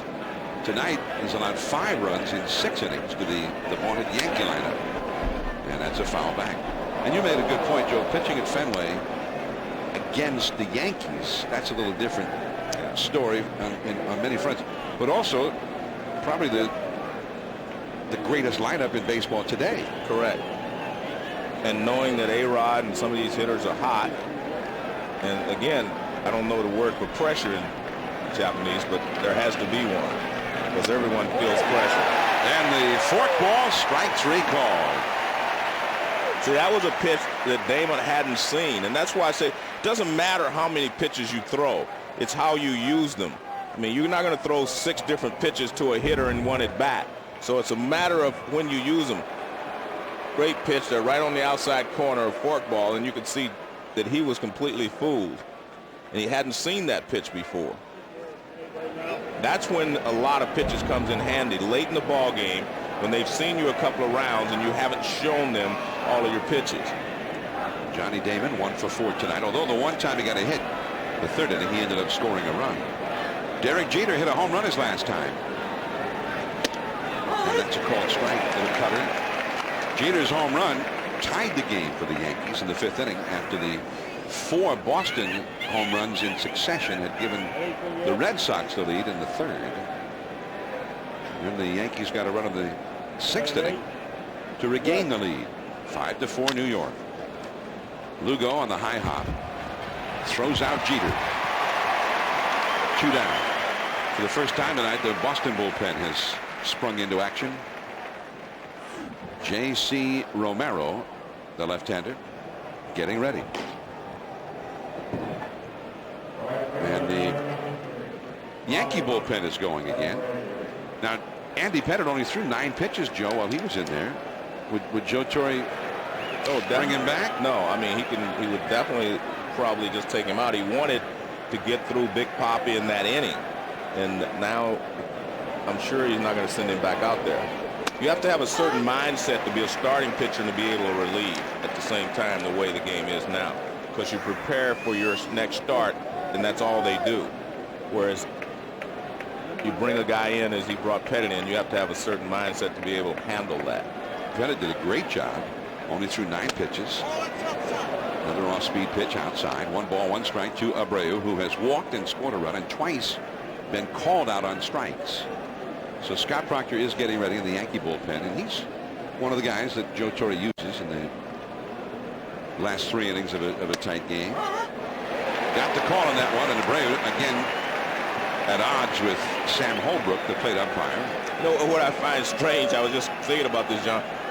We've shown that he has about over 6 pitches. How do you call for him? How do you put 6 fingers down there? Obviously, the one is a two-seamer and the 4-seamer. Those are both fastballs. You can just wiggle your finger. That means throw the sinker. So you can call a fastball, but it's the movement you make. Your finger, that tells you that you want a sinking fastball, and just the 4-seam fastball is just a regular, fastball call. But he's got a cut fastball, slider, curve, forkball, straight change, and the gyro. So 3-2 the count. The forkball struck him out. His 7th strikeout in 7 innings. But he and the Red Sox are trailing. Manny Ramirez, J.D. Drew, Mike Lowell coming up. Sunday night baseball from Fenway Park, and here come the Red Sox into the last of the 7th. The New York Yankees 5 and the Red Sox 4. And Manny Ramirez, who has 1 long home run already tonight, will lead it off against Scott Proctor, the 30-year-old right-hander. In from the Yankee bullpen, there's Manny. And Proctor may be extra careful with Manny, who has hit 3 home runs and 8 career at-bats against him. Fastball right there for a called strike. Proctor got into 83 games last year, leading the American League in that category. Become a very reliable pitcher, and he's a workhorse. This is his 12th game of the year in the Yankees' 17th game. That slider a beauty, and quickly he's ahead of Manny Ramirez, 0-2. Manny's had 8 career at-bats against Proctor, 3 hits, all of them home runs. Manny has flied out to shallow right center. He's hit a booming homer to left center, and a check swing comebacker, 1 for 3. High and tight. 1-2. The wind is blowing out to left field. There have been 5 home runs hit in the game. The Red Sox hit 4 of them in a row in the 3rd, starting with Manny against the rookie left-hander Chase Wright. Fastball. That's a base hit to right.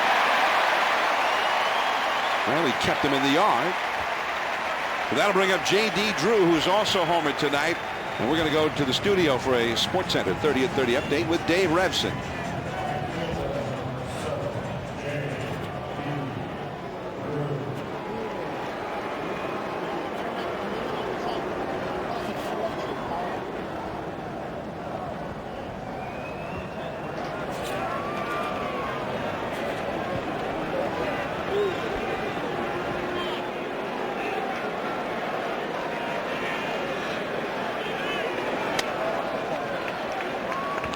That is a pretty big upset. The Nuggets correct over in San Antonio. Maybe the Nuggets, they played their best ball down the stretch. Maybe there'll be a surprise in the postseason. Here is J.D. Drew, who struck out, homered, and walked. Called a strike from Proctor on the inside, 1-1. We're talking about how Manny matched up against Proctor and how well he's hitting. I don't think Proctor matches up really well with J.D. Drew, because he doesn't really have an off-speed pitch. J.D. Drew, good fastball hitter, good hard stuff hitter. Well, there's a curve. He threw a little slow, took some off. You can see they try to throw J.D. Drew as many breaking balls, curve balls as they can. We saw that with Wright, and we saw it with Bean, and now we see it now with Proctor. There's another one. Toward the wall, but is it going to make it? Yeah. Scrapes off the bottom of the wall. Cabrera plays the carom. Manny to third. A double to J.D. Drew. And Fenway Park, the friendly new home for J.D. Drew. Just a high fly ball, and it scraped off that wall. Well, he threw him 2 straight curveballs, and again, they try to throw him a lot of curveballs to keep him off balance. And you can see he's off balance, big curveball. He just fights it off the other way. But as you mentioned, the fact that this is a small ballpark, it hits right above the V there. And it's a double, and runs at second and third now. So Proctor is immediately into very big trouble, and Ron Guidry goes to the mound to speak with him, and the Yankee bullpen is working with Mike Lowell coming up. There is the right-hander Luis Vizcaino getting ready in the Yankee bullpen.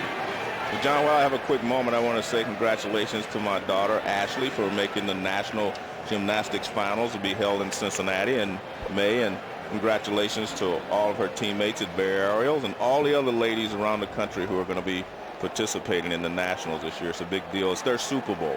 Another Morgan athlete. Yeah, well, they get their looks from me and their athletic ability from their mom. That's not the way I heard it. Here's Mike Lowell. They're pulled in at the corners. The slider from Proctor down the way. Now Proctor pitched an inning yesterday. This is something that Peter Gammons touched on earlier about the exhausted nature of the Yankee bullpen. Proctor had 22 pitches yesterday in 1 inning, and he also pitched 2/3 of an inning here Friday. So he's working for the 3rd consecutive day, and he's in immediate trouble. Runners at second and third, nobody out. Lowell crushes one toward the wall, and off the top of the wall and over the wall. A home run!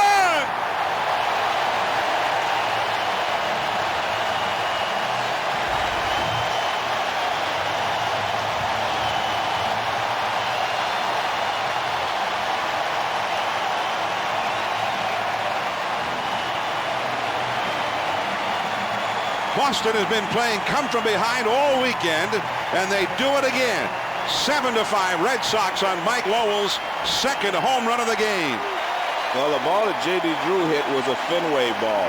This is a line drive, and it may have gone out of any ballpark because it was high and it was a line drive. See the target's lowing away, and it's lowing in. And he rips it over the wall. It hits right over the top of the wall. And Joe Torre is on his way out. And you can see it there. Excellent call by the umpires. Clearly a home run. Off the base of the light standard out there. Joe Torre goes to get Proctor. It just wasn't his night. 3 batters, 3 runs. Nary a batter retired. Luis Vizcaino comes in for the bullpen. 7-5 Boston with Varitek coming up.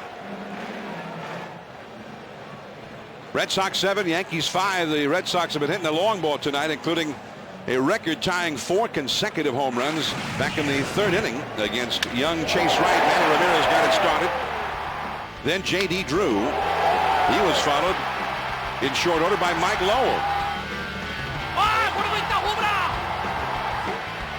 That ball is hit, and that one is on its way. Number 4 in a row. And the Red Sox have gone ahead on 4 swings of the bat here in the 3rd. Well, I've never seen anything like that, John. I've never seen 4 home runs in a row. Only the 5th time in the history of Major League Baseball than anybody has ever seen it. Daisuke Matsuzaka, the beneficiary of all of the home run power, as Luis Vizcaino comes in from the Yankee bullpen and delivers ball 1 to Jason Varitek. Varitek is the man who hit the 4th of those 4 home runs. And you heard the description of Mike Lowell's home run in that stretch, courtesy of The JOLF Broadcasting Network sending this game back to Japan tonight with the voice Masao Morooka. He got pretty excited, it sounded like to me. Cano throws out Varitek. That's the first out of the 7th inning. Varitek, who has not often been retired in this series. And there's Morooka-san broadcasting the game back to Japan. 作曲家の神山純一です。音楽は人の心を輝かせるもの。住まいは命を守るもの。ライスのマンションは名刺。So I'm not sure exactly what sounded like. We were hearing two different broadcasts going right there, but well, one was a lady and the other one was clearly a guy. I noticed that myself, even though it was in Japanese. Correct. There is Willie Mo Pena, and the count is 0-1. Luis Vizcaino in for the Yankees now. Well, Scott Proctor, maybe all of that activity caught up to him, Joe, and kind of foreshadowed by Peter Gammons, who said the Yankees were very concerned that their bullpen was not in very good shape for this game. Well, I also think he has a slight matchup problems against those 3 hitters. You know, obviously Manny is hitting very well, but Lowell's a good fastball hitter. J.D. Drew, good fastball hitter. And they don't care how hard you throw it. If you don't spot it in the right spot, you're going to get hit. Mike Lowell, 2 home runs tonight. The 12th time he's hit 2 or more home runs in a game, but the first time he's ever done it as a member of the Red Sox. Pena chased that slider, didn't get it, 1-2. And the funny thing is Proctor has great stuff, but when you're a fastball pitcher and everything is hard, you have to have, you know, your best stuff. And, you know, like you said, maybe all that caught up with him because he has pitched so often, so early in the season. You take a little bit, you take 3 inches off of somebody's fastball, and it makes a big difference. Oh, we've got 2 homers and 4 batted in tonight. And 3 homers and 14 batted in for the year. The slider and another strikeout. And Pena, he's been seeing a steady diet of those tonight. He struck out 3 straight times. Now Dustin Pedroia. The Red Sox on top of the American League East at the start of the day. 11 wins, 5 losses. And Joe, the 5 home runs tonight, I think that kind of reminded of some Red Sox teams over the years who had that kind of power. But that's not exactly the way they've been doing it most of this year. They've been doing it with excellent pitching. They've been at the top of the league in pitching. Well, their starters have averaged over 6 innings, per start. Pedroia, he's got his second hit. The rookie second baseman who came into the game hitting only 158 just swung the bat well tonight, a single and a double.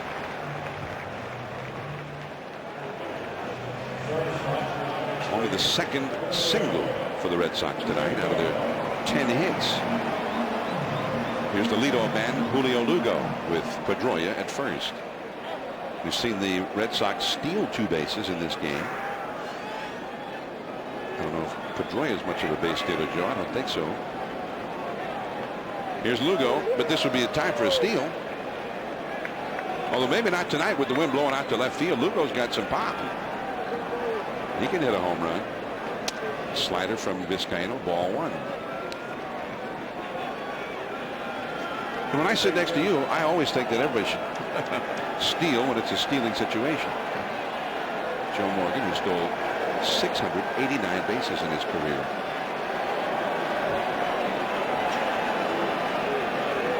Only got caught 3 times. That's a strike to Lugo.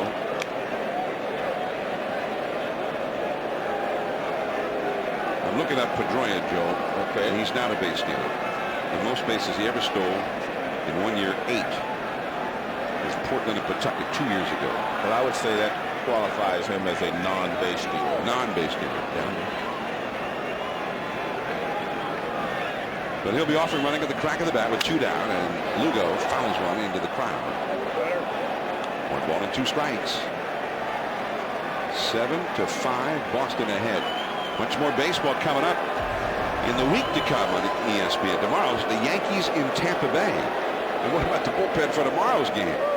But Joe Torre, they may have to bring somebody up in the minor leagues to fortify that bullpen. Kei Igawa, the left-hander from Japan, will pitch that one at 7 o'clock on ESPN. Wednesday, Tigers and White Sox. That's a great matchup on ESPN too. Tomorrow could be tough because the Tampa Bay Devil Rays have some good hitters on that ball club. A lot of good young hitters. Casey Fossil's one of their better pitchers too, and a left-hander, used to be with the Red Sox. And they can give you a lot of trouble. Carl Crawford, Rocco Baldelli, Upton and Delman Young, good hitters. And the young hitters, and they steal bases. They put a lot of pressure on a pitcher and on a defense. 2-2 the count to Julio Lugo.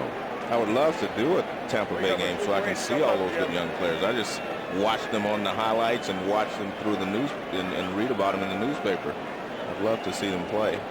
It's tomorrow on ESPN. I think Rick Sutcliffe and Dave O'Brien will have that telecast. Unless they're getting a week off already. 2-2 the count. The slider. Ooh. Man, everybody moved. That looked pretty good. I moved. Well, Vizcaino catches it barehanded when he threw it back because he was a little bit upset. Everybody moves on this. And according to K-Zone, it's a little low, but you see everybody was moving. Watch. Vizcaino just reached out and caught it with his bare hand. He was not happy. 3-2. And I think the umpire, Sam Holbrook, was not happy to see him catch it barehanded. Pedroia runs from first, and he walks him. Sinking fastball that missed. And the inning moves on for Kevin Youkilis. I've got 8 walks issued by Yankee pitchers. Yeah, we were talking about that. You cannot walk a lot of hitters here in Fenway Park because the Red Sox offense comes alive here in this ballpark. Ron Guidry, the pitching coach, back to the mound. He's been out there about as much as any one of the Yankee pitchers. Well, I think he's out there to calm Vizcaino down because, the bench thought that was a strike, and Vizcaino obviously thought it was a strike, and so did the catcher Neves. Sean Henn, another Yankee rookie, a left-hander, up in the bullpen now, with the presence of Big Papi looming on deck. So Henn could be getting ready just in case David Ortiz comes up here in the 7th. 3 runs already in. And Boston is ahead 7-5 as Marty Aronoff, here part of our telecast, Joe, just sent me a note saying the Red Sox had the lucky 7 going this weekend. They won Friday 7-6. They won yesterday 7-5. Now they're leading tonight 7-5. Slider misses to Youkilis, who is 0 for 2 with 2 walks. Youkilis came into the game with a batting average that's down, but he's ordinarily going to get a lot of walks. He's got 2 of them tonight. Trying to be the RBI man here. That slider is a strike. 1 ball, 1 strike. Luis Vizcaino, a veteran pitcher. And the Yankees got him. He was part of the Randy Johnson deal. The Yankees trading Randy Johnson back to the Arizona Diamondbacks. And as the Yankees are going to get Chin Ming Wong back on Tuesday, looks like the Diamondbacks could get Randy Johnson back from the disabled list for the first time, maybe as early as Tuesday. Slider taken, 2-1. Nobody wants anybody to have even a chance to hit one in the air to left field tonight. In this inning, the Red Sox, J.D. Drew lofted just a high, lazy-looking fly to left down the line. It scraped off the wall for a double. And Lowell hit one just over the wall for a 3-run homer. 2-1. To Jeter. Over to Cano for the force out on Lugo, and the inning is over. Big Papi stranded on deck. Alex Rodriguez. And then Jason Giambi, Robinson Cano, power coming up for the Yankees. Sunday night baseball from Boston, and the hometown 9 has a 7-5 lead as they attempt to sweep a series for the Yankees at Fenway for the first time in 17 years. 7-5 Boston, and Matsuzaka is still in there. 8th inning, Alex Rodriguez leads off against him, and that little ring ankle on that one, swung on and missed. A-Rod was hit by a pitch his first time and then struck out his next 2 times. Any connection there, Joe? Well, I don't know if there was any connection. I know that he's pitched him tough. He's pitched him inside a little bit more than they had been. And I still don't think he was trying to hit him. I just think he was trying to go up and in, and he doesn't know how to do that yet. Little bit low with that fastball. Pitch number 105 for Daisuke Matsuzaka. Coco Crisp takes over in center field for William Opeña. He too, as is David Ortiz, wearing number 42 in tribute to Jackie Robinson. Red Sox celebrating Jackie Robinson Day at Fenway after getting rained out of Jackie Robinson Day last Sunday. And that sinker is low, 2-1. John, I wanted to say I really miss not seeing Bernie Williams here. You know, Bernie Williams all these years, this is the first time I've ever done a Yankee game, you know, without Bernie being around someplace and having a chance to talk to him. So I'm sure the Yankee fans miss Bernie as well. Looks like Bernie's career is over. A strike. You know, what I'm finding here, just watching A-Rod tonight, is that he's thinking, you know, Daisuke, they talk about how many pitches he has. Well, it seems to me that they're trying to think with him or looking for something, and they're not getting it. Although most of their hits have come on off-speed pitches or something other than the fastball. Tells me that they may be looking for something other than fastballs. Jason Giambi, 3 RBIs tonight, is on deck. 2-2. Fastball and base hit. Good hitting there by A-Rod, and that extends his hitting streak. I don't think he's got a hit in every ball game they've had this year. He tried to get a fastball in on him that last pitch. And I wondered how long they were going to stay with him. We'll take a look at these pitches. Breaking ball away. Low fastball. Another sinking fastball. A little slider, a cut fastball. And another fastball in. And he fights it off to right center field. I mean, that's just good hitting right there. See, he's taking everything the other way. And there's more to A-Rod this year than just hitting home runs. I mean, he is hitting in the clutch. He's hitting with runners in scoring position. He's doing everything right. Standing ovation for Daisuke Matsuzaka. And he doffs his cap in appreciation. He departs with a 7-5 lead as Hideki Okajima, his fellow countryman, comes into the game. Red Sox 7, the Yankees 5. Daisuke Matsuzaka back in the dugout. His night is over. Julian Tavares over chatting with him. And there is Hideki Okajima, also a Japanese import. And Peter Gammons, Okajima gave up a home run to the first batter he faced this year in Kansas City, and he's been lights out ever since. Well, John, what pitching coach John Farrell found was, even though he just showed fastball, curveball in spring training, he noticed him throwing this odd changeup screwball with a split grip, and he started throwing it. And ever since he started throwing it, he has been dominant. He got the save Friday night. He got them to Papelbon in the ninth inning yesterday, and all of a sudden he has a chance to become a very important pitcher for this team. Well, he's a huge star in Boston already after filling in for Papelbon on Friday, and then they brought him in yesterday and he got it done again, and he got a huge ovation when he left the ball game yesterday as he delivers ball 1 to Jason Giambi. And he, like Daisuke, pretty much standard overhand 3/4 breaking balls and release points. So he's not a trickster either. He relies on his good stuff to get hitters out. Daisuke threw 108 pitches tonight, 7 innings plus, 5 runs, 8 hits allowed, 7 strikeouts. Curveball. A high curveball for a strike. Giambi driven in 3 tonight with a double to left center. Single homer run his next time up. Fouled out to the catcher in the 5th. Facing the left-hander. Now on deck is another lefty, Cano. And another lefty, Minkei. It's the perfect time to bring in Okajima, although he's working for the 3rd straight day. Ooh, popped up. And they had the shift out for Giambi, so at shortstop is Lowell. The wind carries it, and he has to go back to backhand it. Although I think they would have gotten somebody out because Rodriguez had to hold on at first base on that pop-up. Anyway, he caught it, and there's one away.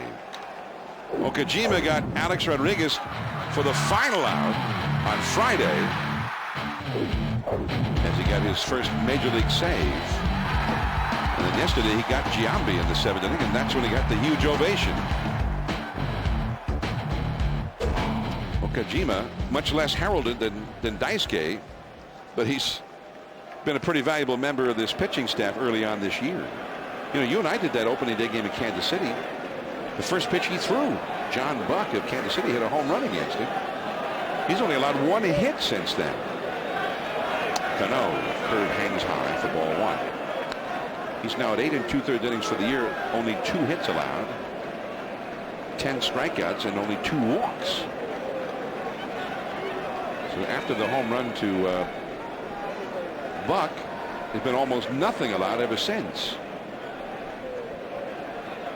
Cano is 1 for 3. He singled and scored a run in the 6th. Runner going. The ball is into left center field. Coco Crisp can't get to it. A-Rod was getting ready to leave second base and go back to first, and the ball just fell in front of Crisp, and Cano gets his 2nd hit. Here come the Yankees. 2 men on, and the Yankees are going to bring up a pinch hitter. Well, they were trying to get something started. There goes A-Rod. It's a hit and run going the other way. And A-Rod dove into second base. He didn't know where the ball was, but then he found it. And they get runners at first and second. So he bought their deke. Yeah, well, I think he definitely. Well, I thought Posada could pinch hit, so here he is. Yeah. Jorge Posada, the pinch hitter, against Daisuke Matsuzaka. Posada, Matsuzaka's out. I got the wrong Japanese pitcher. He's out of the game, and his reliever is Okajima.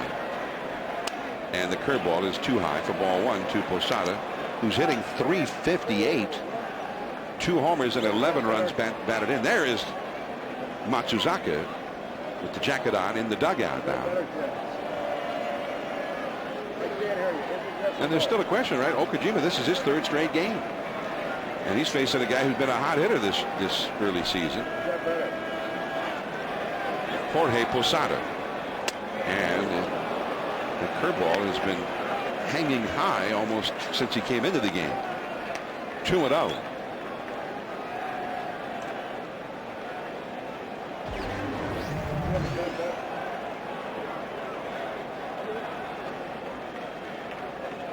Brendan Donnelly up in the Boston bullpen, and you see the Red Sox, the starters, the relievers, they've been good all the way around, and one, I think, leads into another.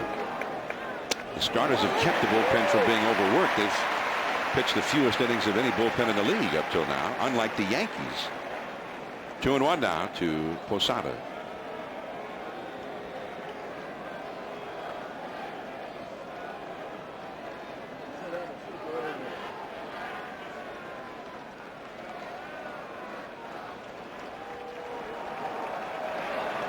The possible tying runs are on base. A-Rod at second, Cano at first. And the curveball, he got the strike on the high call. 2-2. And Posada disagrees. He's talking to Sam Holbrook, the plate umpire, about it. Let's take a look at the nationwide K-zone and see what it looks like. Well, it says it got the top of the strike zone. Georgie a little upset. I mean, the count would have been 3-1 if it had been called a ball. Now it's 2-2. They'll have to swing it anything close. The fastball just off the inside. And now it's the Fenway crowd that is outraged. Well, it was a good pitch there by Okajima, in that if he could have gotten it over the plate, he probably would have been able to get him out after throwing him that many curveballs in a row. So now the runners will be running. A-Rod from second, and Cano well, with 1 out. Yeah, maybe. Yeah, taking a guess. Yeah, well, A-Rod took off. A-Rod took off when Okajima, he was going on the first motion from Okajima. Well, he kind of gave it away there. Yeah, but he was thinking like you. He thought it was 2 outs, and they just reminded him from first base that there's only 1 out. There's only 1 out, so he can't just take off. 3-2. They're not running. And ball 4. The bases are loaded. I didn't think that was a good running spot, but I didn't want to disagree with you, but I didn't think it was good running. I was on a roll. Yeah, but I didn't think, 3-1, you're down. Posada can hit the ball out of the ballpark, but he's coming off the bench. Melky Cabrera, a switch hitter coming up, and it will be from the bullpen. Brendan Donnelly coming in, replacing Okajima. A base hit could tie this game. Sunday night baseball from Fenway Park. The Yankees trailing the Red Sox 7-5, but the Yankees threatening to make a move here in the 8th. With the bases loaded and 1 out right after the game. Stay tuned for SportsCenter on ESPN. Barry Bonds, another home run. He's got 6 already, right at the top of the National League for the year, and 15 behind the home run king, Henry Aaron. Smoltz and Glavine, the former teammates, battle at Shea today, and one-on-one with Dwayne Wade. All that and more, including the entire day in baseball on SportsCenter right after the game. There's the former Angels right-hander Brendan Donnelly. Pretty good numbers, but he's been used differently by Terry Francona. He rarely goes in for an inning. He's usually in for a matchup here, 1 or 2 hitters, and he's had success at that. The Boston bullpen, meanwhile, is very busy behind him. Miguel Cairo, the pinch runner at first base for Posada. Cairo is the possible go-ahead run. Alex Rodriguez at third. Robinson Cano at second. Cairo at first. And that is too low. The changeup missing for ball 1. Maybe a split-fingered pitch. There is Mike Timlin up in the Boston bullpen, the right-hander. Melky Cabrera 0 for 3 in the game, and he has not hit that well early on this year. His average for the season an even 200. The middle infield double play depth. That is a foul ball. 1 ball and 1 strike. Friday night, the Yankees carried a 6-2 lead into the 8th inning, only to see the Red Sox rally, and finally with a 6-3 score and a couple of men on base, Joe Torre went to Mariano Rivera, the great Rivera, the closer, and then he got lit up. It was a shock. Before he got through the inning, 4 runs had scored, and Boston was ahead. They won the game. To first base, Youkilis. They get 1. Lugo will not attempt 2, and he is arguing with the umpire, Randy Marsh, that the runner, Cairo, went out of the baseline and it should be an automatic double play. Well, he could tag the bag, because I was watching him. He slid wide, but he was able to tag the bag in his slide, and that if you can do that, you're not going to get called in that situation. But watch where he ends up. Now, he can reach the bag, so he touches the bag, actually. So anytime you touch the bag, they're not going to call it. As long as you can reach and touch the bag, they're not going to call it. But he slid over the corner of the bag, and he touched the bag, so no way you can call him out. So Alex Rodriguez scored on that force out. Now it is 7-6. That run charged to Matsuzaka. So the right-hander Daisuke Matsuzaka ends up allowing 6 runs in 7+ innings. With 2 men on, here comes Josh Phelps, a Rule 5 acquisition, and Matsuzaka still very present in that Boston dugout, leaning up against the railing, intently watching the action. 7-6 Boston. The possible tying run is now at third in the person of Robinson Cano. The possible go-ahead run at first, Melky Cabrera. And here is Phelps pinch hitting for Nieves. And that would mean, Joe, that Phelps, the emergency catcher, would have to catch. Well, being an emergency. They're playing this game like a postseason game. This is... Well, if you're the Yankees, you're trying to avoid a sweep. You've lost the first 2 ball games. You're throwing it all out there tonight. Andy Pettitte worked in relief tonight. That's a foul, and hitting the deck was Robinson Cano. 0-2 the count. Donnelly quickly ahead of Phelps. Phelps hitting .294, 5 hits, 17 at bats, including a home run. You know, when I sit in and I talked to Posada tonight about his thumb, and he knew that he could play if he had to. You know, I found out that one of his uncle, Leo Posada, was one of my teammates in the minor leagues and a great, great hitter. And he helped Posada straighten himself out as a hitter. And I had a chance to talk to him tonight, so it was great with Posada and his uncle Leo. Josh Phelps, the hitter right here. 2 on, 2 out. And a great play by Pedroia. The side is retired. Josh Phelps hit a screamer, headed for center, and a tie game. And Pedroia with a diving interception to end the inning. And Matsuzaka can still win this one. Leading the cheers, 7-6, Red Sox.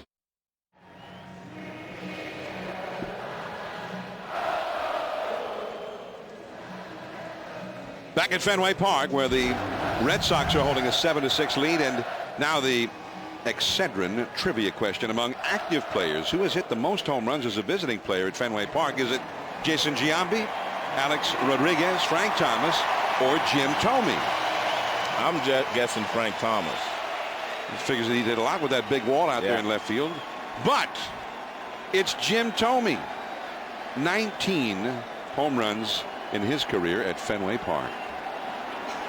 Several changes for the Yankees. Sean Henn, the rookie left-hander, into the pitch. And Big Papi, David Ortiz, fouls one back onto the rooftop. Strike one. Ortiz is 1 for 3 or 1 for 4 in this game. Josh Phelps stays in to catch. Miguel Cairo is the new first baseman after being a pinch runner. David Ortiz, 6 homers, 17 batted in. I mean, his numbers are awesome. I mean, that would translate to more than 170 RBIs over the full season, just to give you an idea of his pace. But it's not even close to A-Rod. It's almost half of what A-Rod has driven in. That's a called strike. 1-2, Sean Henn. Out in front, do you see Henn's numbers in 8 games? He's done a pretty good job. He's the 6th Boston or Yankee pitcher of the game.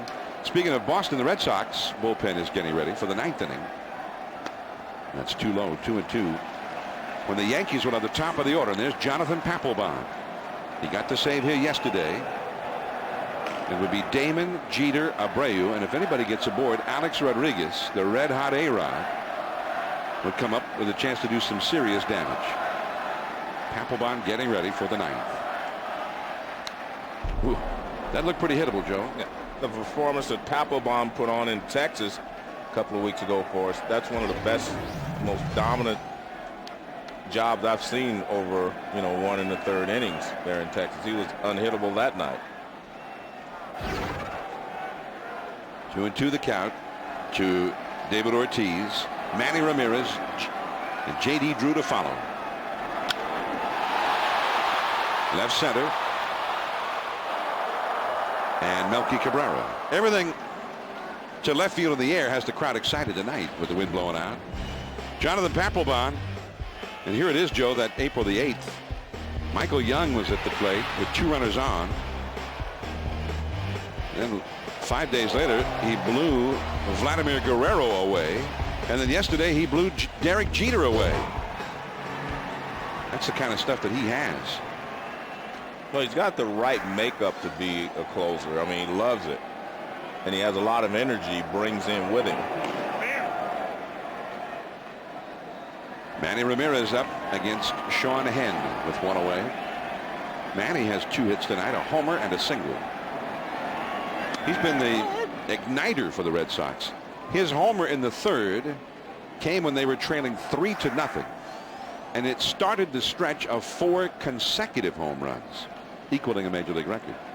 In the 7th inning, he singled when they were down 5-4. And that started a 3-run rally. All of the runs scoring when Mike Lowell hit a 3-run homer over the wall. There's Lowell.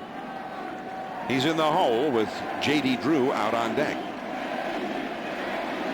And the fans start chanting Manny. Did you see the New Yorker feature on Manny Ramirez? Yeah, I saw it. It was interesting. I mean, his teammates think he's a little strange. I mean, David Ortiz says, you know, he's from another planet. And he says it lovingly. Oh, love it. They all love Manny. 1 ball, 1 strike to Manny Ramirez. Too low.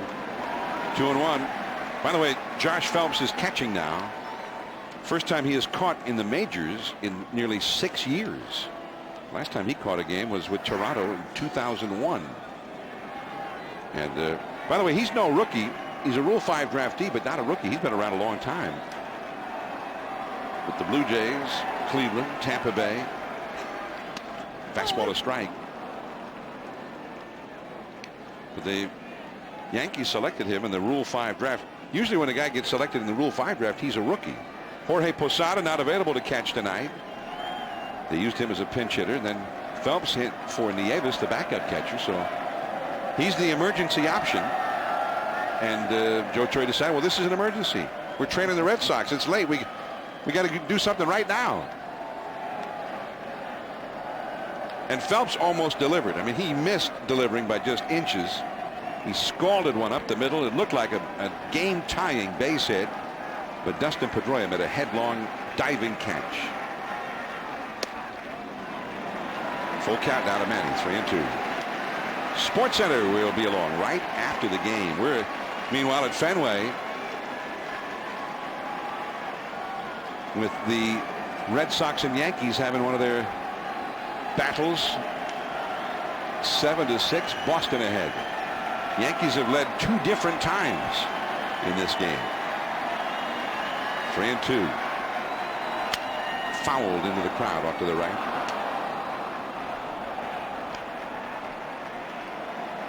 The last time the Yankees were swept in Fenway Park was all the way back in 1990, at the end of August and into September. Well, John, I think you had the roles reversed this year from last year. When the Yankees came in here last year, Boston didn't have a pitching rotation for those 5 games, and they swept them. Coming in this time, the Yankees are the ones that had to mix and match their pitching rotation. Back onto the rooftop, 3-2. Yeah, they had Pettit for game 1, and then they had a couple of rookies after that. The Red Sox, meanwhile, had their big 3 lined up. Yeah, and that's the way the Yankees were when they came in last year. They were ready for that series. It was a disaster for the Red Sox. The Yankees came in and just laid waste to them, winning 5 games in 4 days last August. And the Red Sox were basically left for dead. Yeah, I think in the pennant race. That basically ended their threat to the Yankees. Manny with his 3rd hit of the night. Well, he said he was going to get hot tonight, and I have to agree. He is swinging the bat very, very well. Hit number 11 for the Red Sox. Well, let's take a look at K-Zone. His pitches away, a little slide piece out there. And he rips it right back through the middle. Look at the balance. He just stays there and just drives the ball back through the middle. When he raises his back foot, that lets him keep his bat level a little longer through the hitting zone. And that's how he's hitting line drives. Now J.D. Drew. He's had a homer and a double tonight. A ball inside. You know, Drew, known primarily as a pull hitter, but he might fancy a stroke that allows him to take advantage of that wall in left field, Joe, as the year goes along. As he did in the 7th inning when he hit a high fly ball that scraped off the wall, and he got himself a double in that 3-run rally. Alex Rodriguez is going to go after Drew at first in time, and Manny moves up to second. 2 down, and Mike Lowell. The Yankees, we mentioned Pettit went on Friday, then go back earlier in the week when they played Cleveland.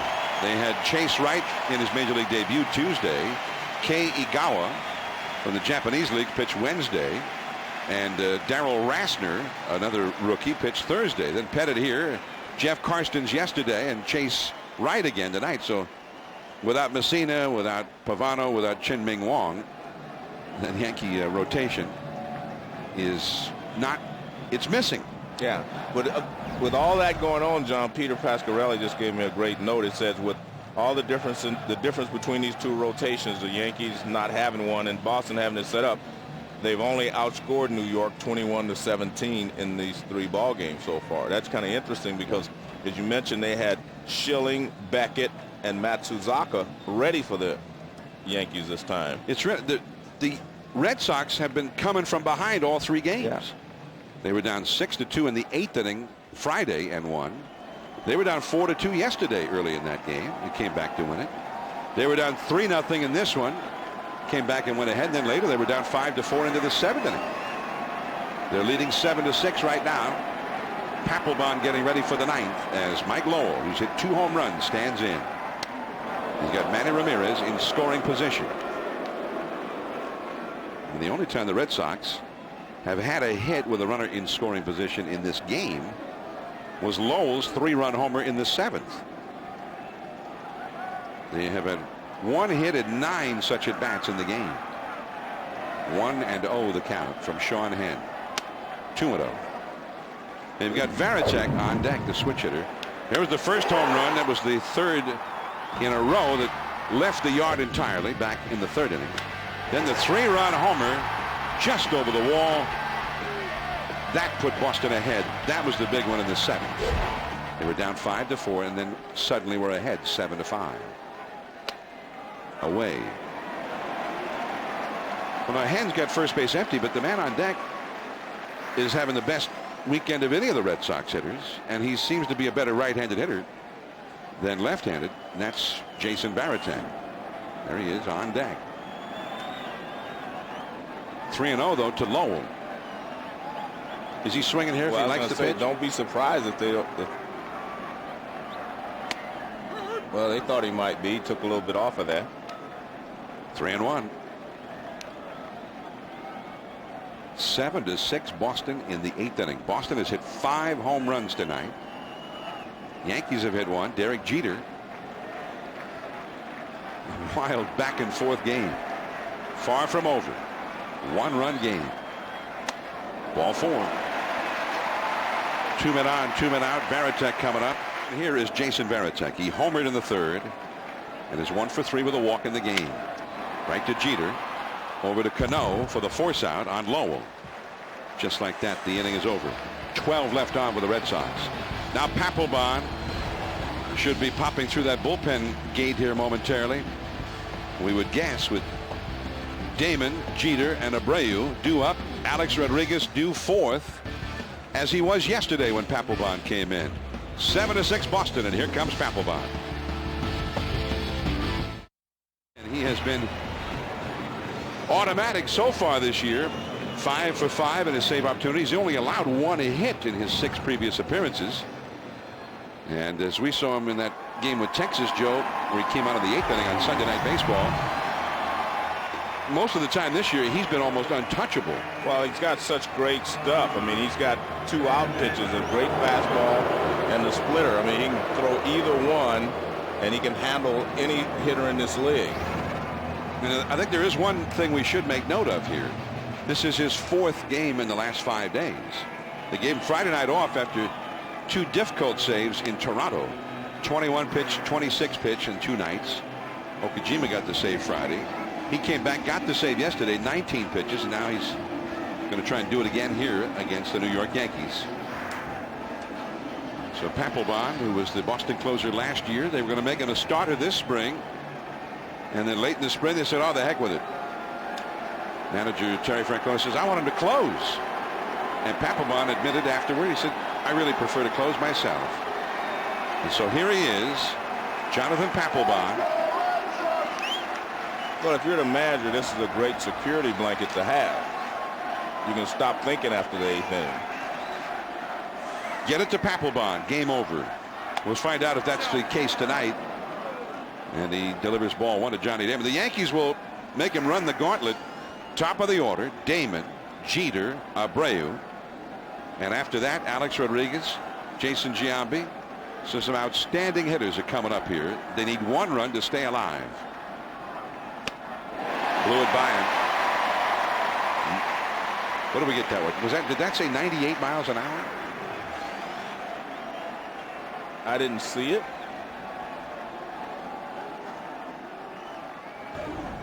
'98, our gun said.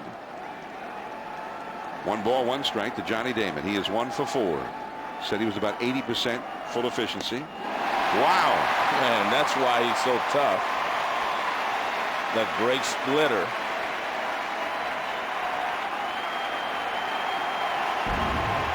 Watch how this ball, I mean, it just disappears. When he throws so hard, you do not have a lot of time to make up your mind, and the bottom falls out of that splitter.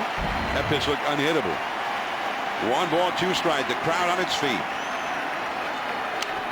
Damon fights off the fastball. 1-2. Papelbon, in 6 1/3 innings before tonight, had allowed 1 hit, and also it had 12 strikeouts.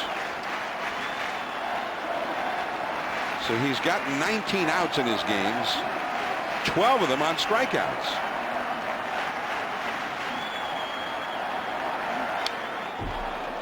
Back with the hard one again, and again Damon fights it off. Good job by Damon just to fight off that pitch.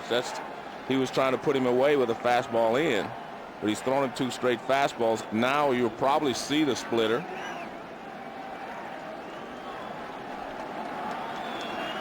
Because he wasn't able to put him away with the fastball in, and he's swung over the top of the splitter, so this should be a splitter.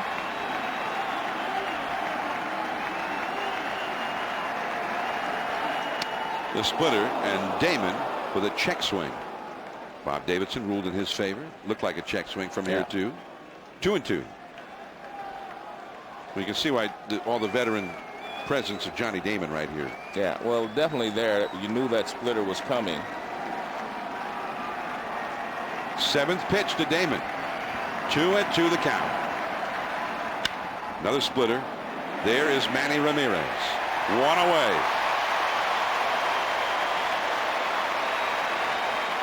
Gritty at bat, a determined at bat by Damon, though. Well, he got pretty good wood on the ball as well. They had him played perfectly.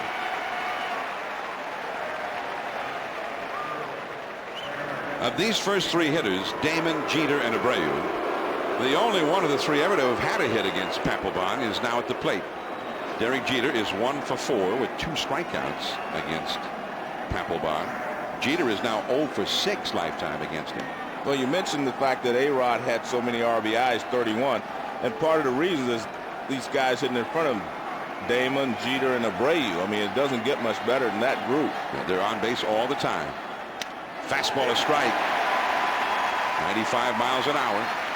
And not only that, he has Jason Giambi hitting behind him. So he's in a pretty good spot, meaning A-Rod with these great hitters in front and a guy to protect him behind him. So.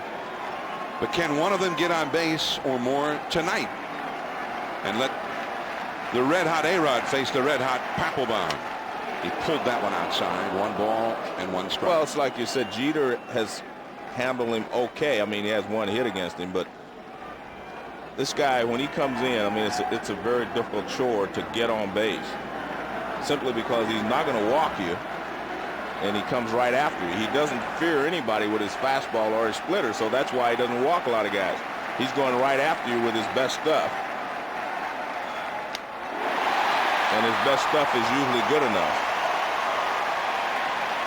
That's the pitch he struck Jeter out on Friday night when he came in. Yesterday he came in. Yesterday, I'm sorry. Friday was when Okajima finished up. Yeah. But yesterday they were in the same spot. They needed a base runner to get A-Rod up there. Well, that's a tight game. That high fastball away is just tough to catch up with, even for Jeter. Well, they could not get a base runner. A-Rod did not bat yesterday. 7-6 Boston. 2 outs away from a sweep of the Yankees. Now 1 out away. I mean, he just reached back and got a good fastball. Last 2 fastballs were up, and when he gets the ball up, it's just difficult to catch up with. I mean, he goes right after him. I mean, that's why he's not going to walk guys because he's not afraid to go after anyone. Now watch this last one up. I mean, no chance for Jeter there on fastball inside part of the plate and up. Man, that was some serious gas right there. Yeah, I think I even saw Jeter say, wow. So Bobby Abreu, one of the best in the game at getting on base. Yeah. Trying to keep it alive for A-Rod. 2 down. He's going right after him. No, he threw him a splitter, but that's why he's so tough. Again, he doesn't fear anybody. A little shocked shocked me there that he started him with a splitter, though. Showed him some respect. Yeah. Alex Rodriguez on deck. Would be next if Abreu can keep the Yankees alive. Well, Abreu knows he's going to get a fastball here. Let's see if he can catch up with it. Out of the strike zone, and Abreu rarely goes out of the strike zone. 2-0. He's going to get another fastball. It's interesting whether Abreu says, well, I can drive the ball in the gap and get an extra base hit or hit it out of the ballpark, or do you try to take and get A-Rod up there? I say he goes after it if he gets the fastball that he wants. The wind continues to blow out toward the wall in left field. 2 down. Everybody standing at Fenway Park. Strike. Man. A beauty at the knees on the outside. Abreu tonight has walked, and then his last 3 at bats he has struck out. And that could not have happened many times in his career. 3 consecutive strikeouts. A little surprised he took that last fastball, though. 2-1. Now 3-1. And does Papelbon sneak a glance over at Alex Rodriguez? There's A-Rod on deck. To be honest with you, I don't think he's afraid of A-Rod. I don't think he's afraid of anyone. A-Rod has had this uncanny ability in the 9th inning of games to get the big hit when having the opportunity. Well, he did not take that one, Joe. Fouled out of play on a fastball. 3-2. Well, he couldn't afford to take that one. You would not want to hit against a guy like Papelbon with 2 strikes when he can overpower you with a fastball, or he can get you out with his splitter. Well, this will tell you whether, he's worried about Alex or not. When you have a fastball like his, you go after the hitter, but if he throws a splitter, it tells you he's not afraid of anybody. 3-2 with 2 down. And he walked him. He went with the fastball, but out of the strike zone. And Abreu keeps the Yankees going. And Alex Rodriguez, who has been huge in situations much like this. He hit a grand slam to end the game against Baltimore. They were down by a run in the 9th at Yankee Stadium, April the 7th. Hit it into the black seats, no less. And then Thursday, he did it against Cleveland at Yankee Stadium. They were down 6-5, and he hit a 3-run shot to make them a winner again. So he's done it twice at Yankee Stadium. Well, it's just this month. This is a great matchup now. Power on power. Alex Rodriguez is 1 for 3 and was hit by a pitch. That's a slider, a little different wrinkle. He's been throwing fastball splitter. Alex Rodriguez having one of the greatest starts to a season the game has ever seen. He's had nearly twice as many runs batted in as the 2nd best RBI men in either league so far this year. He's had 12 home runs already. The great closer and the great slugger, the game on the line, a 1-run game in the 9th. Came after him with a fastball. He challenged him, and A-Rod was late on it. A pop foul into the crowd. 2 strikes.